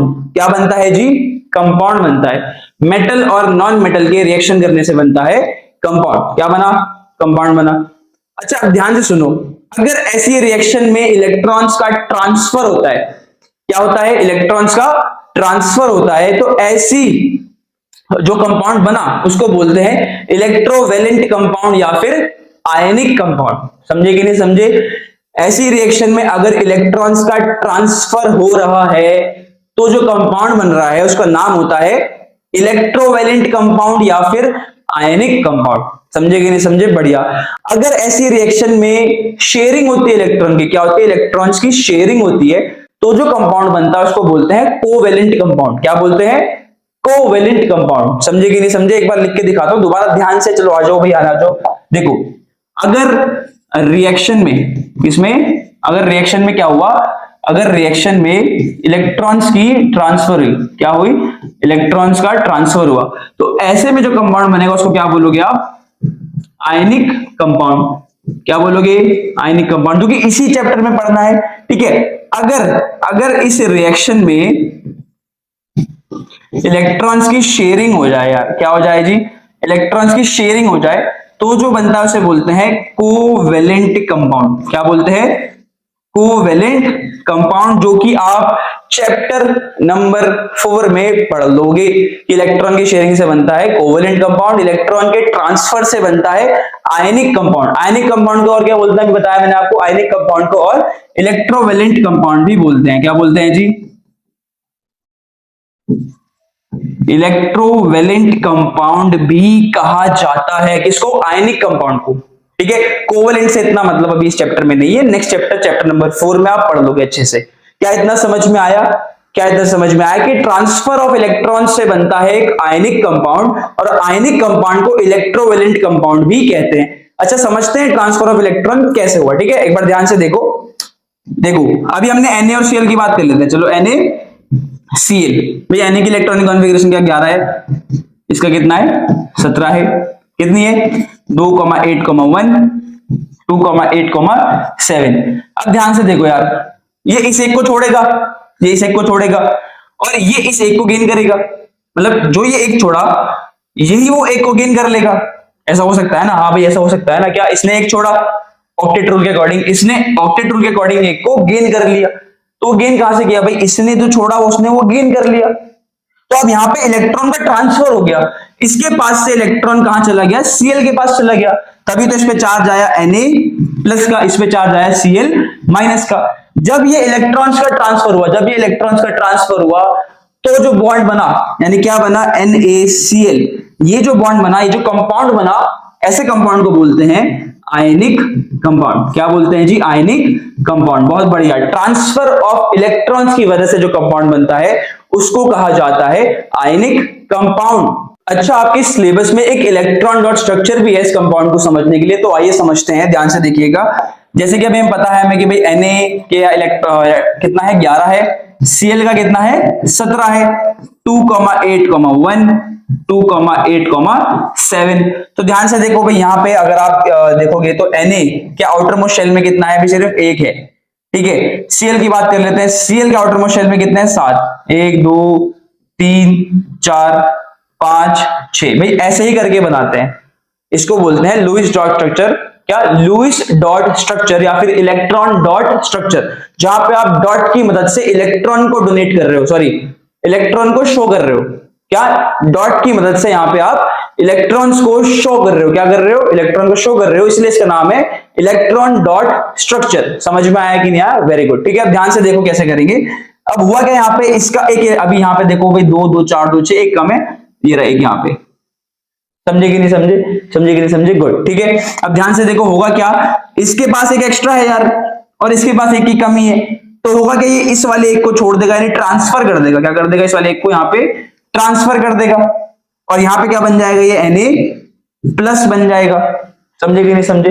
गुड। ठीक है, इसको कुछ इस तरीके से रख देंगे फिर हम। ठीक है, अब बात करते हैं चलो Cl की।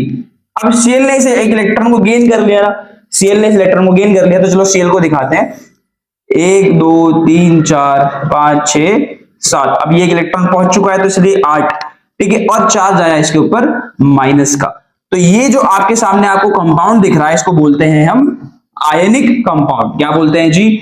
आयनिक कंपाउंड या फिर इलेक्ट्रोवेलेंट कंपाउंड जो कि एक मेटल और एक नॉन मेटल के रिएक्शन से बना है। आई होप आपको ये समझ में आ गया होगा। चलो एक बार स्लाइड से भी देख लेते हैं इससे अच्छे से।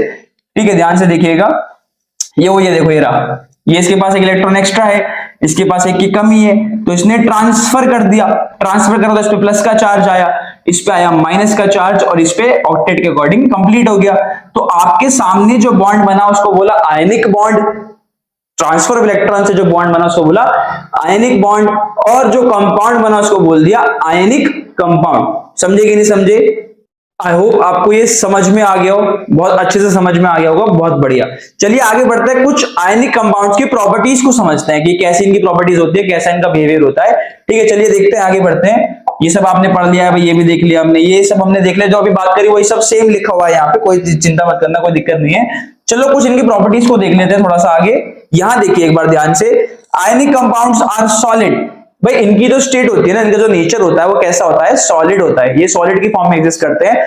जैसे आपका NaCl, आपका नमक खाते हैं कि नहीं खाते भाई? ज्यादा मत खाइएगा, ठीक है।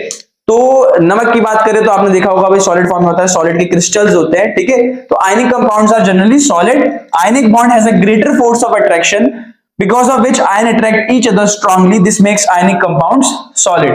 अब होता क्या है यार, देखो आयनिक कंपाउंड जो बना है ना वो ट्रांसफर ऑफ इलेक्ट्रॉन्स की वजह से बना है, ट्रांसफर ऑफ इलेक्ट्रॉन्स। तो यहाँ पे जब इलेक्ट्रॉन दे दिया तो यार काफी स्टेबल हो गए दोनों के दोनों, NaBCl भी।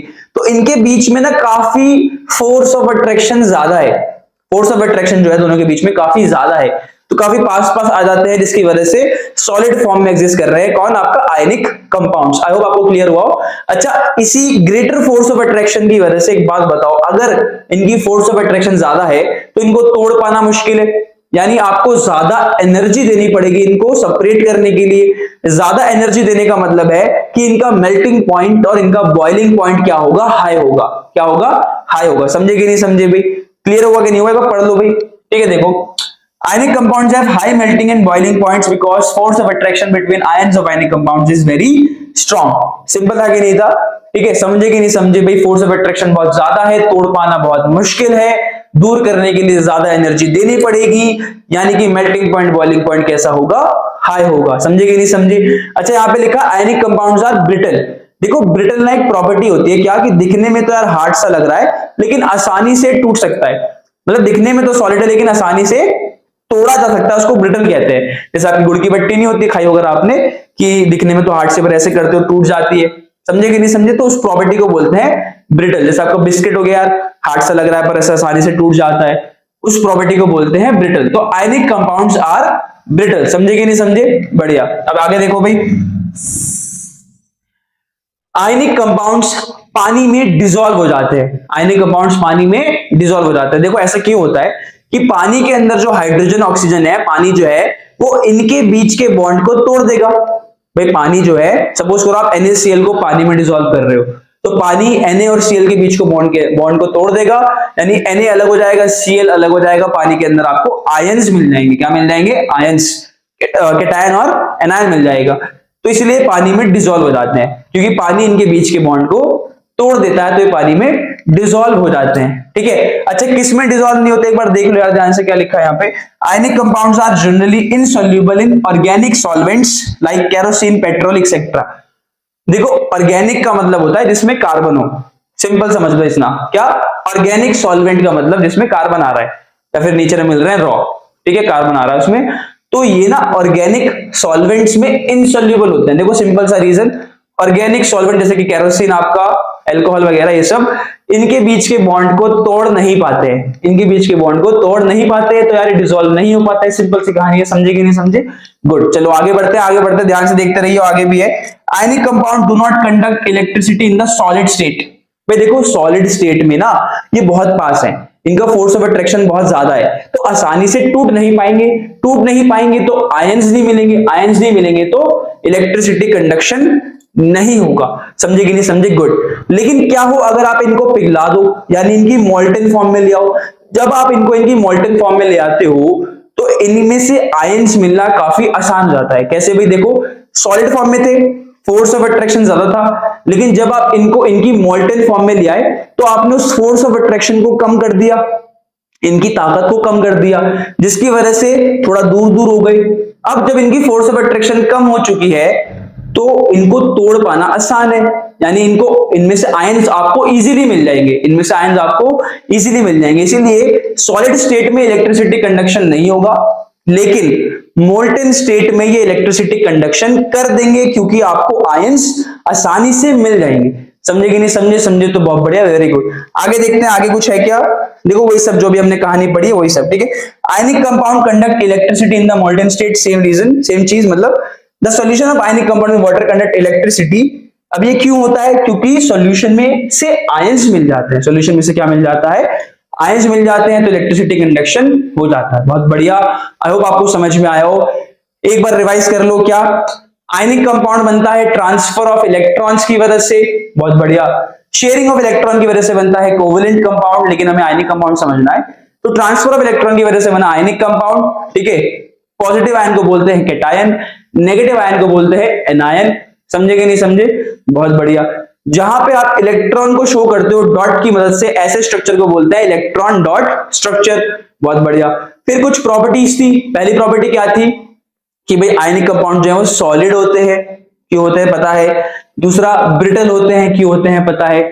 मेल्टिंग पॉइंट, बॉइलिंग पॉइंट ज्यादा होता है, क्यों होता है वो भी पता लग गया आपको। इलेक्ट्रिसिटी कंडक्ट करते हैं, सॉलिड स्टेट में नहीं करते, ठीक है। मोल्टेन स्टेट में करते हैं, हाँ जी हाँ करते हैं, ये भी पता लग गया आपको क्यों। समझे कि नहीं समझे? आई होप आपको ये समझ में आया होगा। चलिए आगे बढ़ते हैं, आगे बढ़ते हैं। देखो, तो मेटल का इस्तेमाल करने से पहले मेटल जहां पाया जाता है वहां से निकाला जाना बहुत जरूरी है, और इसी प्रोसेस को एक्सट्रैक्शन ऑफ मेटल्स कहा जाता है। एक बार दोबारा रिपीट करता हूं कि मेटल्स का अर्थ क्रस्ट में से निकाला जाना, यानी कि एक्सट्रैक्ट किया जाना, is known as extraction of metals. I hope समझ में आ गया होगा। अब ध्यान से सुनो, आपने मेटल की एक रिएक्टिविटी सीरीज को पढ़ा होगा यार, पढ़ा था ना। तो उसमें कुछ मेटल जो कि बहुत ज्यादा रिएक्टिव होते हैं वो सबसे ऊपर बैठे होते हैं, और कुछ मेटल जो कि बहुत कम रिएक्टिव होते हैं वो सबसे नीचे बैठे होते हैं, और कुछ मीडियम रिएक्टिव होते हैं। तो इसी रिएक्टिविटी के बेसिस पे ये एक्सट्रैक्शन की प्रोसेस को किया जाता है। जैसे जो हाईली रिएक्टिव होते हैं उनके लिए अलग प्रोसेस होती है, जो मीडियम रिएक्टिव होते हैं उनके लिए अलग प्रोसेस होती है, और जो लोएस्ट रिएक्टिव होते हैं उनके लिए अलग प्रोसेस होती है। इन सभी प्रोसेस को पढ़ने वाले हैं, ठीक है। तो ध्यान से सुनिए एक बार, ध्यान से यहां देखिए फटाफट से। देखो, मेटल पाए कहां जाते हैं? अर्थ के क्रस्ट में या फिर सी वाटर में, in the form of ores. अब ये ओर होता क्या है? देखो, दो चीजें पढ़नी है, एक है मिनरल, एक है ओर। कंपाउंड जो कि अर्थ क्रस्ट में पाए जाते हैं उनको मिनरल कहा जाता है। क्या कहा जाता है? मिनरल। अब ध्यान से सुनिएगा मेरी बात को। तो कुछ मिनरल में से ना हम जो मेटल हम चाहते हैं उसको आसानी से आराम से निकाल सकते हैं, और प्रॉफिटेबली यानी मुनाफे के साथ इस्तेमाल भी कर सकते हैं, और ऐसे मिनरल को ही ओर्स कहा जाता है। समझ में आया? ऐसे मिनरल्स को ही ओर्स कहा जाता है। एक बार दोबारा समझाता हूं विद एग्जांपल, ध्यान से देखिए। यहाँ पे फॉर एग्जांपल आपके सामने है क्ले और आपके सामने है बॉक्साइट। ध्यान से देखो, क्ले जो है ना, ये इसका फॉर्मूला आप देख पा रहे होंगे, ये इसका फॉर्मूला है। दरअसल ये मिनरल है एल्यूमिनियम का, एल्यूमिनियम का मिनरल है, यानी इसके अंदर एल्यूमिनियम पाया जाता है। पर क्या इसमें से हम एल्यूमिनियम को प्रॉफिटेबली मुनाफे से इस्तेमाल कर सकते हैं? नहीं, इसलिए ये सिर्फ मिनरल है और नहीं है। लेकिन वहीं अगर बात करें किसकी? बॉक्साइट की, तो ध्यान से देखो बॉक्साइट को। ये बॉक्साइट का फॉर्मूला है यार, इसमें से एल्यूमिनियम को प्रॉफिटेबली एक्सट्रैक्ट किया जा सकता है और आसानी से इस्तेमाल किया जा सकता है। इसीलिए ये जो मिनरल है बॉक्साइट, ये एल्यूमिनियम का ओर है। क्या है? एल्यूमिनियम का ओर। आई होप आपको समझ में आया होगा। ध्यान से देखिए एक बार दोबारा। क्या? द एलिमेंट्स और compounds which occur naturally in the earth crust are called minerals. Clear? Ores क्या होते हैं? ध्यान से देखिए। Mineral that contain very high percentage of particular metal and the metal can be profitably extracted from them. समझ में आया ना मिनरल और ओर में क्या डिफरेंस है? बहुत बढ़िया। तो आइए सीखते हैं आखिर एक्सट्रैक्शन कैसे होता है। देखो, एक्सट्रैक्शन को ना 3 स्टेप में बांटा गया है। किसमें? 3 स्टेप में एक्सट्रैक्शन की प्रोसेस को अलग अलग कैटेगरी में कर दिया गया है। देखो, पहले क्या होता है? सबसे पहले तो हम ओर निकाल रहे हैं, ठीक है। अब ओर में ना कुछ गंदगियां होती हैं यार, मेटल के साथ साथ और भी चीजें होंगी ना, कुछ गंदगियां होंगी, लेकिन हमें तो सिर्फ मेटल चाहिए, तो हम उन गंदगियों को हटा देंगे। उन गंदगियों को बोलते हैं गैंग। क्या बोलते हैं? गैंग। अबे डिशुम डिशुम वाली गैंग नहीं, गैंग। अभी पढ़ लेना, स्पेलिंग उसकी अलग होती है, ठीक है। अब गंदगी हटाने के बाद हमें हमारा मेटल मिलता है, अकेला नहीं कुछ और चीजों के साथ। तो उन चीजों को भी हटाना होता है, उनकी भी अलग अलग प्रोसेस होती है। ठीक है, ये दूसरा स्टेप होता है कन्वर्जन ऑफ मेटल का, कन्वर्जन इनटू मेटल। ठीक है, तीसरा क्या, अब मेटल तो मिल गया लेकिन थोड़ी बहुत गंदगी और रह गई होगी कभी कभी, तो उस गंदगी को हटाने के लिए हम करते हैं रिफाइनिंग। क्या करते हैं? रिफाइनिंग। रिफाइनिंग मतलब साफ सफाई करते हैं। एक बार ध्यान से देखिए, चलिए देखो, एक्सट्रैक्शन की ना 3 स्टेप बांटे गए हैं। पहला है आपका कंसेंट्रेशन। कंसेंट्रेशन का मतलब होता है, जैसे मैंने बताया आपको, कि ओर में मेटल के साथ साथ कुछ गंदगियां होंगी जिनको गैंग बोला जाता है, तो इन गंदगियों को हटाने की प्रोसेस को ही कहा जाता है कंसेंट्रेशन ऑफ ओर। समझ में आ गया कि नहीं? बढ़िया। आगे देखो, फिर कन्वर्जन इनटू मेटल। जैसे अभी पढ़ा कि मेटल यार अकेला नहीं होगा, रिएक्टिविटी के अकॉर्डिंग किसी ना किसी के साथ होगा। फॉर एग्जांपल जिंक, जिंक अकेला नहीं होगा, जिंक कार्बोनेट की फॉर्म में होगा, तो वो कार्बोनेट को हटाना है। ठीक है, तो इसीलिए लिखा है वहां पे कन्वर्जन इनटू मेटल। तीसरा स्टेप क्या, अब जिंक मिल तो गया पर मान लो थोड़ी बहुत गंदगी रह गई उसके आसपास, तो उसको साफ भी करना है, तो इसको बोलते हैं रिफाइनिंग। क्या बोलते हैं? रिफाइनिंग। साफ सफाई करनी है, अपने दिमाग की भी करो थोड़ी सी, चलेगा तभी बढ़िया करके। ठीक है, तो ये 3 स्टेप में बांटा गया है, कंसेंट्रेशन, कन्वर्जन इनटू मेटल, तीसरा है रिफाइनिंग। बहुत बढ़िया, आगे चलते हैं। अच्छा अब ध्यान से सुनो, यहाँ पे होता क्या है, कैसे होता है देखते हैं एक बार। ये हमारे ओर्स हैं, ठीक है। अब इनके अंदर जो मेटल है ना यार, उनको 3 हिस्सों में डिवाइड करो। सबसे पहले कौन? आपके हाईली रिएक्टिव। सबसे ज्यादा रिएक्टिव कौन होते हैं रिएक्टिविटी सीरीज में? याद करो फटाफट से। याद है? याद है कि नहीं? काशी नाथ का महंगा। ठीक है, पहला कौन? ये सोडियम पोटेशियम वगैरह सबसे रिएक्टिव है, हाईली रिएक्टिव। फिर आते हैं आपके मीडियम। फिर कौन आते हैं आपके? मीडियम रिएक्टिव, जो बीच में बैठे होते हैं, जैसे जिंक हो गया, आयरन हो गया, कॉपर हो गया, ये सब मीडियम रिएक्टिव है यार। अब बात करते हैं लोएस्ट रिएक्टिव की। लोएस्ट रिएक्टिव कौन होते हैं? आपका गोल्ड, आपका सिल्वर, ये सब बहुत कम रिएक्टिव होते हैं। ठीक है, तो अकेले अकेले मिल जाते हैं, इनका थोड़ा बहुत करना पड़ता है, ज्यादा कुछ नहीं करना पड़ता इनके साथ। चलो ध्यान से देखो कैसे। देखो, जो हाईली रिएक्टिव होते हैं ना, ये ज्यादातर पाए जाते हैं क्लोराइड्स की फॉर्म में। जैसे आपका सोडियम हो गया, आपको मिलेगा सोडियम क्लोराइड, नमक NaCl, समुद्र के नीचे होता है ना, वहां से फिर इवेपोरेशन वगैरह ये सब करके, क्रिस्टलाइजेशन वगैरह करके उसको बाहर निकाला जाता है। ठीक है, तो हाईली रिएक्टिव होते हैं। इनके साथ हम करते हैं इलेक्ट्रिसिटी का इस्तेमाल। क्या करते हैं? Electrolytic reduction. इलेक्ट्रोलिटिक रिडक्शन मतलब बेसिकली इलेक्ट्रिसिटी का इस्तेमाल करते हुए इनको निकाला जाता है। अब जो मीडियम रिएक्टिव है ना यार, ये 2 भागों में पाए जाते हैं, यानी 2 तरीके से, कुछ कार्बोनेट्स के साथ और कुछ सल्फाइड्स के साथ। यानी कुछ के फॉर्मूले में CO3 आ रहा होगा, कुछ के फॉर्मूले में SO2 आ रहा होगा। एक बार ध्यान से देख लेते हैं कैसे। ठीक है, तो कुछ पाए जाते हैं आपके कार्बोनेट्स की फॉर्म में, कुछ सल्फाइड्स की फॉर्म में।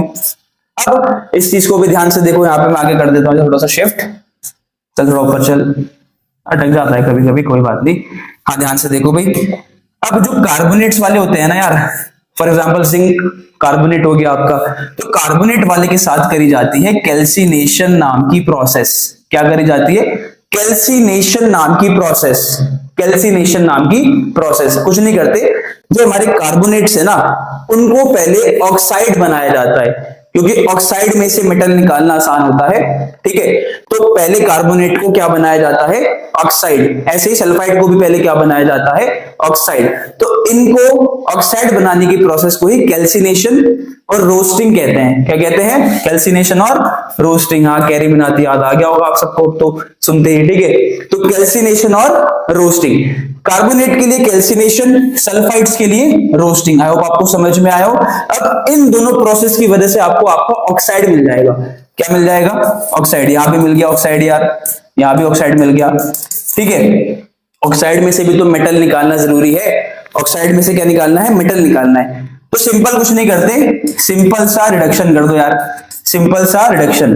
अब ऑक्साइड मतलब उसमें ऑक्सीजन होगी, ऑक्सीजन को हटा दो, मेटल को निकाल लो, और ऑक्सीजन को हटाने की प्रोसेस को ही रिडक्शन कहते हैं। क्या कहते हैं? रिडक्शन कहते हैं। समझ में आया? तो लास्ट में जाके रिडक्शन करके हमें हमारा क्या मिल जाता है?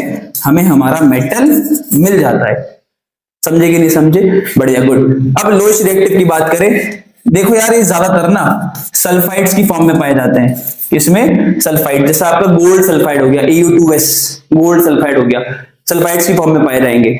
बहुत कम रिएक्टिव है, मुश्किल से मुश्किल सल्फाइड की फॉर्म में मिल जाएंगे आपको। ठीक है, तो सिंपल से क्या कर दो, इनका सिंपल सा इनका रोस्टिंग कर दो। ठीक है, रोस्टिंग कर दो, रोस्टिंग मतलब इनको हीट कर दो, सिंपल सिंपल हीट कर दो, सिंपल हीट कर दो, आपको आपका मेटल मिल जाएगा। क्या मिल जाएगा? मेटल मिल जाएगा। तो समझ में आ गया ना कि हाईली रिएक्टिव के साथ क्या करते हैं, मीडियम रिएक्टिव के साथ क्या करते हैं, और लोएस्ट रिएक्टिव के साथ क्या होता है। एक बार ध्यान से दोबारा देख लो, यहाँ पे आपके लिए बढ़िया सा बना रखा है। पहला स्टेप कंसेंट्रेशन, समझ गए ना। अच्छा, कंसेंट्रेशन कह लो या फिर एनरिचमेंट कह लो, इसका मतलब याद है ना कि ओर में से गंदगी को निकालने को ही कंसेंट्रेशन या फिर एनरिचमेंट कहा जाता है। दूसरा step conversion of concentrated ore into crude metal. अब कंसेंट्रेटेड ओर मतलब जो साफ वगैरह करके आ गया है हमारे पास, मतलब मिट्टी विट्टी निकाल दी उसमें से, सब हटा दिया, पत्थर वत्थर हटा दिए। ठीक है, तो कंसेंट्रेटेड ओर से मेटल बनाने की प्रोसेस को बोलते हैं कन्वर्जन। जैसे आप ये देख रहे हो ना, पूरा भी हमने पीछे पढ़ा, वो पूरा कन्वर्जन की प्रोसेस थी।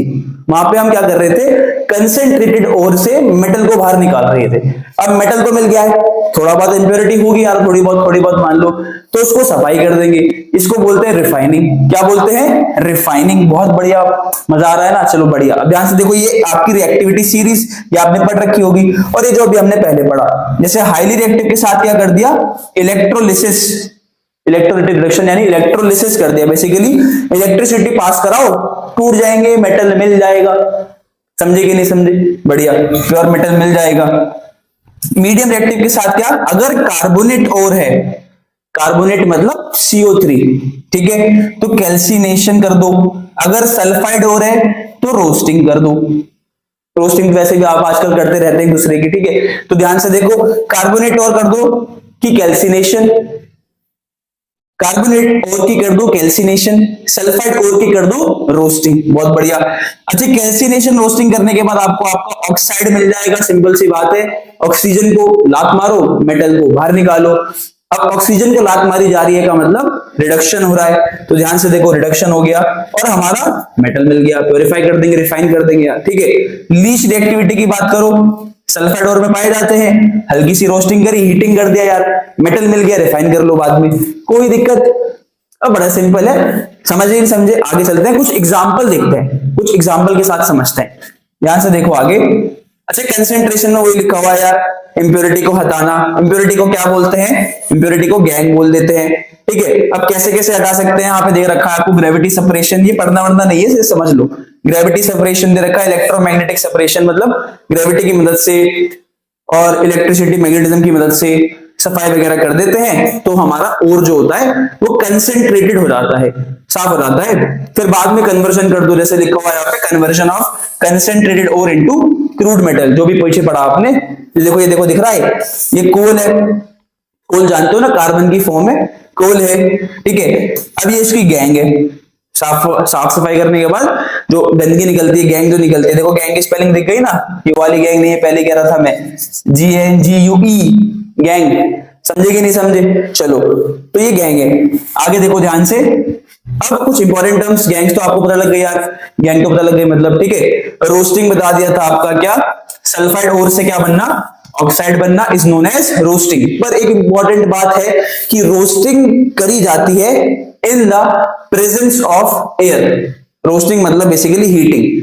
तो रोस्टिंग के अंदर ना हम सल्फाइड ओर को हीट कर रहे हैं in the presence of air, और हमें क्या मिल रहा है, ऑक्साइड मिल रहा है। लेकिन कैल्सिनेशन में उल्टा है, आप हीटिंग कर रहे हो लेकिन इन द एब्सेंस ऑफ एयर, और मिल क्या रहा है, ऑक्साइड ही मिल रहा है। तो ध्यान से देखो, इन द प्रेजेंस ऑफ एयर, और कार्बोनेट और से क्या बना रहे हैं, ऑक्साइड बना रहे हैं, strongly in the absence of air.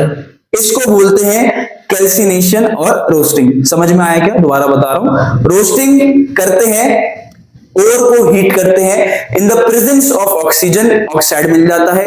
Calcination में ओर को हीट करते हैं, in the absence of oxygen, और ऑक्साइड मिल जाता है। कोई दिक्कत नहीं है। फिर बाद में है रिडक्शन। रिडक्शन आप सब जानते हो, ऑक्सीजन का रिमूवल, ऑक्सीजन को हटा देना, इज नोन एज रिडक्शन। कोई दिक्कत? ठीक है। अच्छा, यहाँ पे एब्सेंस ऑफ एयर है, लिमिटेड सप्लाई ऑफ एयर भी कर सकते हो, कोई दिक्कत नहीं है। बेसिकली ये बस आपको ध्यान रखना है, एनसीईआरटी में ऐसा ही है तो ऐसे ही करा रहा हूं, कोई दिक्कत नहीं है। आगे चलते हैं, ध्यान से देखिए। लीस्ट रिएक्टिविटी, जैसे कि अभी बात करी सबसे कम गोल्ड, मरकरी, सिल्वर, ठीक है, ये सब होते हैं आपके। जैसे देखो यार आपका, अच्छा मरकरी सल्फाइड का नाम दे रखा है यहाँ पे आपको सिनेबार। क्या दे रखा है? सिनेबार।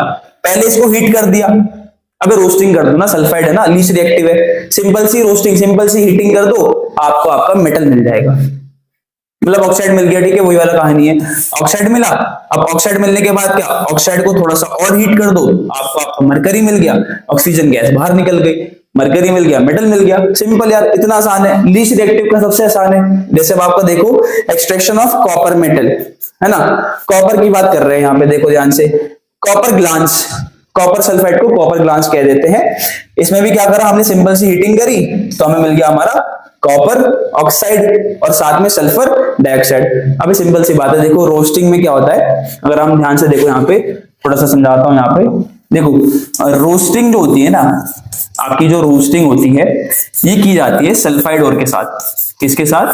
सल्फाइड ओर्स के साथ, जिसमें आपकी सल्फर होता है, ठीक है, सल्फर डाइऑक्साइड। तो जो गैस निकलने वाली है कौन होने वाली है? SO2 होने वाली है। अच्छा अगर बात करें कैल्सिनेशन की, किसकी? कैल्सिनेशन की, तो इसमें होता है कार्बोनेट ओर का, किसका? कार्बोनेट ओर्स का होता है, ठीक है। इसमें जो गैस निकलने वाली है कौन सी होने वाली है? CO2 होने वाली है। इसमें तो कोई दिक्कत नहीं है, ये तो आसान सी बात है, आसान सी भाषा है, ठीक है। ध्यान से देखो, ये दे रखा है यहाँ पे आपकी सल्फर डाइऑक्साइड निकल रही है, सल्फर डाइऑक्साइड निकल रही है, थोड़ा सा और हीट करा, मेटल मिल गया, कोई दिक्कत? कोई दिक्कत? बढ़िया, आगे चलो ध्यान से। अब यहाँ पे आपका क्या आ गया? मिडल रिएक्टिव, जैसे आपका जिंक हो गया, आपका आयरन हो गया। ध्यान से देखो, जिंक ब्लेंड नाम दे रखा है, जिंक सल्फाइड का नाम है जिंक ब्लेंड, कोई दिक्कत? हीट करा, जिंक ऑक्साइड मिल गया, हीट करा, क्या मिल गया? जिंक ऑक्साइड, हीट करा, क्या मिल गया? Zinc oxide. क्योंकि roasting in the presence of oxygen की जाती है, तो वही लिखा है, roasting is done in the presence of oxygen ना, तो ऑक्सीजन ऐड करवा रखी है आपको, इसीलिए यहाँ पे आपको जिंक ऑक्साइड मिला और सल्फर डाइऑक्साइड मिली, कोई दिक्कत? अच्छा जिंक ऑक्साइड है, सिंपल सा रिडक्शन कर देंगे, देखो यहाँ पे सिंपल सा रिडक्शन कर देंगे कार्बन के साथ। Carbon is a good reducing agent, carbon एक अच्छा रिड्यूसिंग एजेंट है, सामने वाले का रिडक्शन बड़े आराम से करा देता है। इसमें से ऑक्सीजन लेके भाग जाएगा, भाग गया और हमें हमारा जिंक मिल गया, कोई दिक्कत नहीं। एक और एग्जांपल है, ये तो सल्फाइड ओर का था, ये कार्बोनेट ओर का है। ZnCO3 इज अ कार्बोनेट ओर। हम जानते हैं इसकी कैल्सिनेशन करेंगे मतलब heating in the absence of air, इसलिए यहाँ पे एयर नहीं है। सिंपल सा जिंक ऑक्साइड मिलेगा, कार्बन डाइऑक्साइड गैस निकलेगी और इसका हम रिडक्शन कर देंगे, देन हमें हमारा मेटल मिल जाएगा, कोई दिक्कत? कोई दिक्कत नहीं है। बढ़िया, आगे बढ़ते हैं, ध्यान से देखो बस। अब reduction of metal oxide by heating with aluminium. अच्छा यार, होता क्या है ना, कार्बन से तो कर रहे हैं, पर कुछ रिएक्शन में एल्यूमिनियम से भी रिडक्शन कर लेते हैं, कुछ जगह पे एल्यूमिनियम से भी रिडक्शन कर लेते हैं। और आपकी इसमें से एक रिएक्शन कुछ बहुत मोस्ट इंपॉर्टेंट है, थर्माइट रिएक्शन या थर्मिट रिएक्शन भी कहते हैं, अभी पढ़ेंगे आगे। ध्यान से देखो, मेटल ऑक्साइड की रिएक्शन कराते हैं एल्यूमिनियम के साथ, किसके साथ? एल्यूमिनियम के साथ। ध्यान से देखिए, MnO2 हो गया, मैग्नीज डाइऑक्साइड हो गया, कॉपर ऑक्साइड हो गया, एल्यूमिनियम के साथ रिएक्शन करा दी।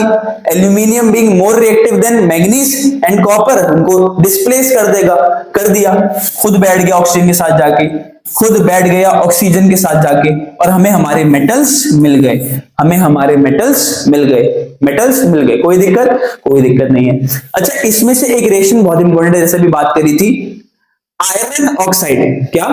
आयरन ऑक्साइड को अगर एल्यूमिनियम के साथ रिएक्ट कराया तो इस केस में जो हीट निकलती है ना, बहुत ही ज्यादा होती है, बहुत ही ज्यादा होती है। एक बार ध्यान से देखो, आयरन ऑक्साइड को एल्यूमिनियम के साथ रिएक्ट कराया तो आयरन तो मिल गया, क्योंकि एल्यूमिनियम आयरन से ज्यादा रिएक्टिव है, ठीक है, ऑक्सीजन के साथ जुड़ गया जाके, साथ में बहुत सारी हीट निकली, बहुत सारी हीट निकली, और ये हीट इतनी ज्यादा होती है ना कि जो आयरन निकला था इसको तुरंत के तुरंत ही पिघला देती है, तुरंत के तुरंत ही पिघला देती है। और इसी का इस्तेमाल करते हैं हम रेलवे ट्रैक्स, जहां पे पटरी होती है ना, मान लो पटरियों में क्रैक आ गया, पटरी टूट गई बीच से, ठीक है, तो वहां पे हम ये रिएक्शन कराएंगे।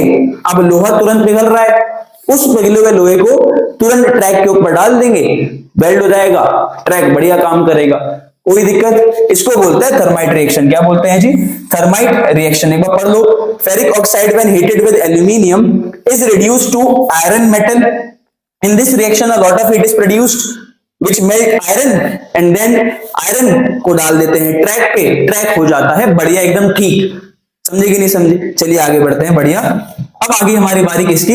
हाईली रिएक्टिव की। किसकी? हाईली रिएक्टिव की। देखो एक बार अगर नहीं समझ में आ रहा है तो वीडियो को थोड़ा सा पीछे करो, दोबारा देखो, आई एम श्योर समझ में आ जाएगा, बिल्कुल समझ में आ जाएगा। आसान है, बहुत आसान है, ठीक है। हाईली रिएक्टिव मेटल की बात हो रही है तो देखो हाईली रिएक्टिव की बात हमने करी थी, इलेक्ट्रिसिटी पास करा दो अपने आप ही मिल जाएगा, इलेक्ट्रिसिटी पास करा दो अपने आप मिल जाएगा। जैसे आपका NaCl, NaCl में क्या होगा? डाल देंगे, ठीक है, कैथोड एनोड, इलेक्ट्रिसिटी पास करा देंगे तो आपका Na अलग Cl अलग, Na हम बाहर निकाल लेंगे। जैसे ध्यान से देखो यहाँ पे Na अलग Cl अलग, Na हमें मिल जाएगा, Na को हम बाहर निकाल लेंगे। जैसे दे भी रखा है आपका यहाँ पे कि सोडियम क्लोराइड का इलेक्ट्रोलिसिस, इलेक्ट्रोलिसिस जानते हो कि नहीं जानते? अबे इलेक्ट्रोलिसिस का मतलब होता है इलेक्ट्रिसिटी की हेल्प से तोड़ना, इलेक्ट्रिसिटी की हेल्प से तोड़ना। भाई ध्यान से देखो, एक बीकर बना के समझाता हूं। ये आपका एक बीकर है, इसमें डाल दिया हमने एक कैथोड एक एनोड, ये आपकी मान लो कैथोड हो गई, ये आपकी मान लो एनोड हो गई। अब हम जानते हैं anode being positive and cathode being negative. अंदर है NaCl का सॉल्यूशन, किसका? NaCl का सॉल्यूशन। देखो NaCl सॉलिड में मिलता है तो ऐसे तो नहीं मिलने वाला सोडियम उसमें से, NaCl का पहले मोल्टेन फॉर्म करेंगे। कौन सा फॉर्म? मोल्टेन फॉर्म, पिघला हुआ फॉर्म, लिक्विड फॉर्म बेसिकली। तो ये हो रहा है NaCl मोल्टेन फॉर्म में अपना, ठीक है। अब सेल से कनेक्ट है, बैटरी से कनेक्ट है, ठीक है, थोड़ा उल्टा हो गया, हाँ ठीक है, ये आपका प्लस का, ये आपका माइनस का, ठीक है। अब करंट पास होगा, चालू करा, करंट पास होगा, करंट फ्लो करेगा तो होगा क्या? ये जो NaCl है ना, ये जो NaCl है it will decompose into Na plus and Cl minus. ये देखो इधर रखा है यहाँ पे, NaCl डिकम्पोज होगा, Na मिलेगा, Cl मिलेगा, Na को निकाल लेंगे, Na तो चाहिए था, हो गया हाईली रिएक्टिव मेटल का भी एक्सट्रैक्शन, कोई दिक्कत? ध्यान से चलिए। Metal obtained from the process of electrolytic reduction are pure in form, ये प्योर होते हैं, इनकी रिफाइनिंग करने की जरूरत नहीं होती है।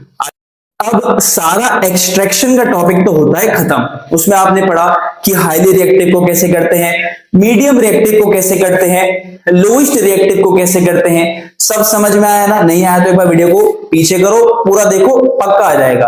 आगे बढ़ते हैं लास्ट स्टेप पे, जहां पे हम थोड़े से इंप्योर रह गए मेटल को रिफाइन कर रहे हैं, यानी कि साफ कर रहे हैं। क्या कर रहे हैं? साफ कर रहे हैं। ध्यान से देखो कैसे करते हैं, refining of purification of metal, refining या फिर प्योरिफिकेशन ऑफ मेटल, कुछ भी कह लो। इसमें भी हम इस्तेमाल करते हैं इलेक्ट्रिसिटी का, बिजली का, ठीक है। वो गाना सुना ना, बाबूजी बिजली, चलो छोड़ो। इसमें भी हम इस्तेमाल करते हैं, आपकी इलेक्ट्रिसिटी का इस्तेमाल किया जाता है, इसीलिए इसको बोलते हैं इलेक्ट्रोलिटिक रिफाइनिंग। क्या बोलते हैं? Electrolytic refining. इलेक्ट्रिसिटी की मदद से रिफाइन करा जा रहा है ना।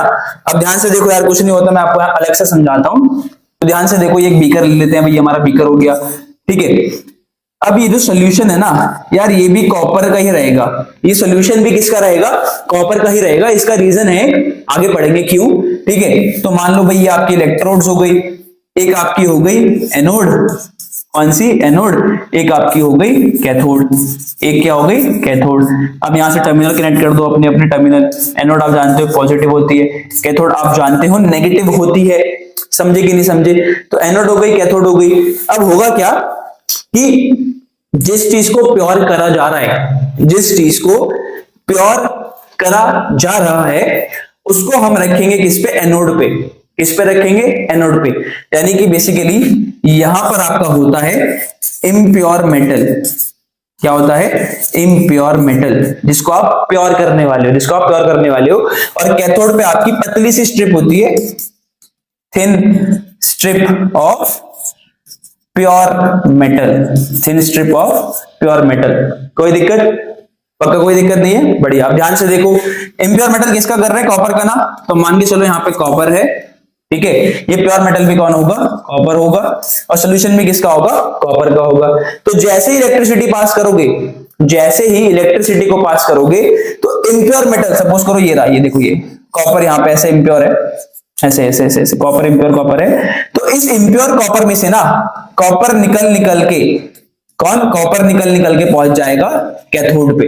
कॉपर निकल के पहुंच जाएगा कैथोड पे। और ये जो पतली सी स्ट्रिप थी ये धीरे धीरे धीरे धीरे मोटी हो जाएगी क्योंकि इस पे कॉपर आके जम रहा है, कॉपर आके जम रहा है, ठीक है। तो कॉपर तो हमारा पहुंच गया, मतलब जिसको हम प्योर कर रहे थे उसमें से निकल के कॉपर हमारा पहुंच गया कैथोड पे, यानी thin strip of pure metal पे। अब जो गंदगी थी वो गंदगी कहां बैठ जाएगी? वो गंदगी सारी की सारी नीचे बैठ जाएगी, वो गंदगी सारी की सारी नीचे बैठ जाएगी, क्योंकि वो गंदगी, मड बोल लो, मड, गंदगी, मिट्टी, वो जो मड है वो एनोड के नीचे बैठी है, इसीलिए इसको बोलते हैं एनोड मड। क्या बोलते हैं जी? एनोड मड कहा जाता है। कोई दिक्कत नहीं होगी, बढ़िया। तो ऐसे करके देखो यहाँ पे हमारा पूरा का पूरा प्योर मेटल इकट्ठा हो जाता है, यानी अब रिफाइनिंग कंप्लीटली डन हो चुकी है। तो ऐसे करी जाती है इलेक्ट्रोलिटिक रिफाइनिंग ऑफ मेटल्स। कोई दिक्कत, रिफाइनिंग का टॉपिक भी खत्म। एक बार देख लो ध्यान से, ये कुछ यहां पे देखना है एक बार, देखो ये रहा बैटरी है, प्लस हो गया माइनस हो गया, प्लस वाला यानी आपका एनोड, प्लस वाला यानी आपका एनोड। अब इस पे किसे रखा है? इम्प्योर मेटल को रखा है, ठीक है। माइनस वाला यानी आपका कैथोड, इस पे किसको रखा है? प्योर को, जो अभी हमने समझा। और सोल्यूशन भी किसका रहेगा? जिसकी रिफाइनिंग कर रहे हो सोल्यूशन भी उसी का रहेगा। इसका भी कारण है, क्यों? अब ध्यान से समझो इस चीज को भी। तो देखो भाई, मान लो ये हम कॉपर का ही लेके चलते हैं एग्जांपल, ठीक है। ये आपका कॉपर सल्फेट हो गया, कौन हो गया? Copper sulphate. ये आपकी एनोड और कैथोड हो गई। यहाँ पे आपका इम्प्योर कॉपर, कौन? यहाँ पे आपका इम्प्योर कॉपर, यहाँ पे आपका प्योर कॉपर, ठीक है। अब कनेक्ट कर दो भाई, ये लोग कनेक्ट कर दो, प्लस यहाँ पे आपका माइनस, कनेक्ट भी कर दिया। अब ध्यान से सुनना यार, यहां से जो कॉपर है वो निकल के जा रहा है, यहां से कॉपर निकल के जा रहा है प्योर पे, ठीक है। अब एक कॉपर तो निकल के जा रहा है, पर कब तक जाएगा? जब तक करंट फ्लो करेगा। तो करंट कैसे फ्लो करेगा? करंट इस सॉल्यूशन से फ्लो करेगा, करंट इस सॉल्यूशन से फ्लो करेगा। अब उस करंट का फ्लो मेंटेन करना जरूरी है। यानी बेसिकली क्या होगा, सपोज करो कि भाई होता क्या है ना, ये टूटता है, ये टूटा Cu2 प्लस में, अभी समझते हैं, ये टूटा Cu2 प्लस में और SO4 2 माइनस में। समझे कि नहीं समझे? बढ़िया। असल में क्या हो रहा है वो समझा रहा हूं। तो ये टूट गया। अब ये जो टूटा ना, ये वाला यहां जो टूटा, ये टूट गया ना Cu2 प्लस और SO4 2 माइनस में। तो ये जो सॉल्यूशन में से कॉपर के आयंस बन रहे हैं, सॉल्यूशन वाले कॉपर के आयन क्या करते हैं? वो यहां पहुंच जाते हैं, कैथोड नेगेटिव है ना, वो यहां पहुंच जाएंगे, ठीक है। और इस इम्प्योर कॉपर में से कॉपर निकल के सॉल्यूशन में आ जाता है। किस में आ जाता है? सॉल्यूशन में आ जाता है।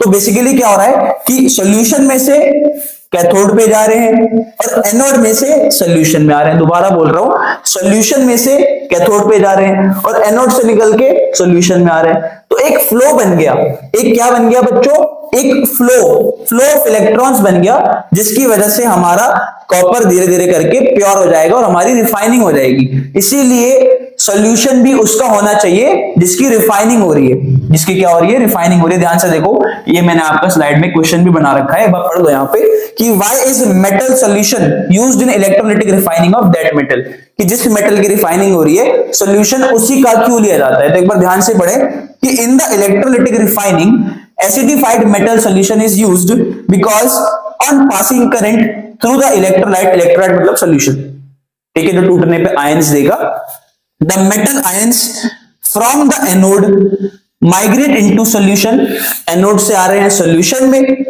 ठीक है, and equal amount of metal ion from solution migrate to cathode, और सॉल्यूशन से जा रहे हैं कैथोड में। दोबारा बोलता हूं, एनोड से सॉल्यूशन में, सॉल्यूशन से कैथोड में, एनोड से सॉल्यूशन में, सॉल्यूशन से कैथोड में। तो एक फ्लो बन गया, बढ़िया फ्लो बन चुका है और रिफाइनिंग हमारी अच्छे से हो जाएगी। ध्यान से देखो, दिखा है ना, it maintains the flow of ions. इसी वजह से रिफाइनिंग जिसकी कर रहे हो सॉल्यूशन भी उसी का होना चाहिए। समझ गए ना कि ये flow of electrons, flow of ions maintain रहता है। तो ध्यान से देखो, ऊपर दे रखिए कॉपर का एग्जांपल क्यों लिया मैंने, इसलिए क्योंकि आपके एनसीईआरटी में भी कॉपर के एग्जांपल समझाया गया, तो आपको याद भी रहेगा। एनोड मड मैंने आपको बता दिया, जो मिट्टी इकट्ठा हो गई है आपकी एनोड मड है, ठीक है। ये पूरा एक्सपेरिमेंट जो भी हमने समझा था, तो आई होप आपको समझ में आया होगा यार, और चैप्टर पढ़ने में ये वाला मजा भी आया होगा। मुझे तो बहुत मजा आया इस टॉपिक के अंदर, आपको भी आया होगा।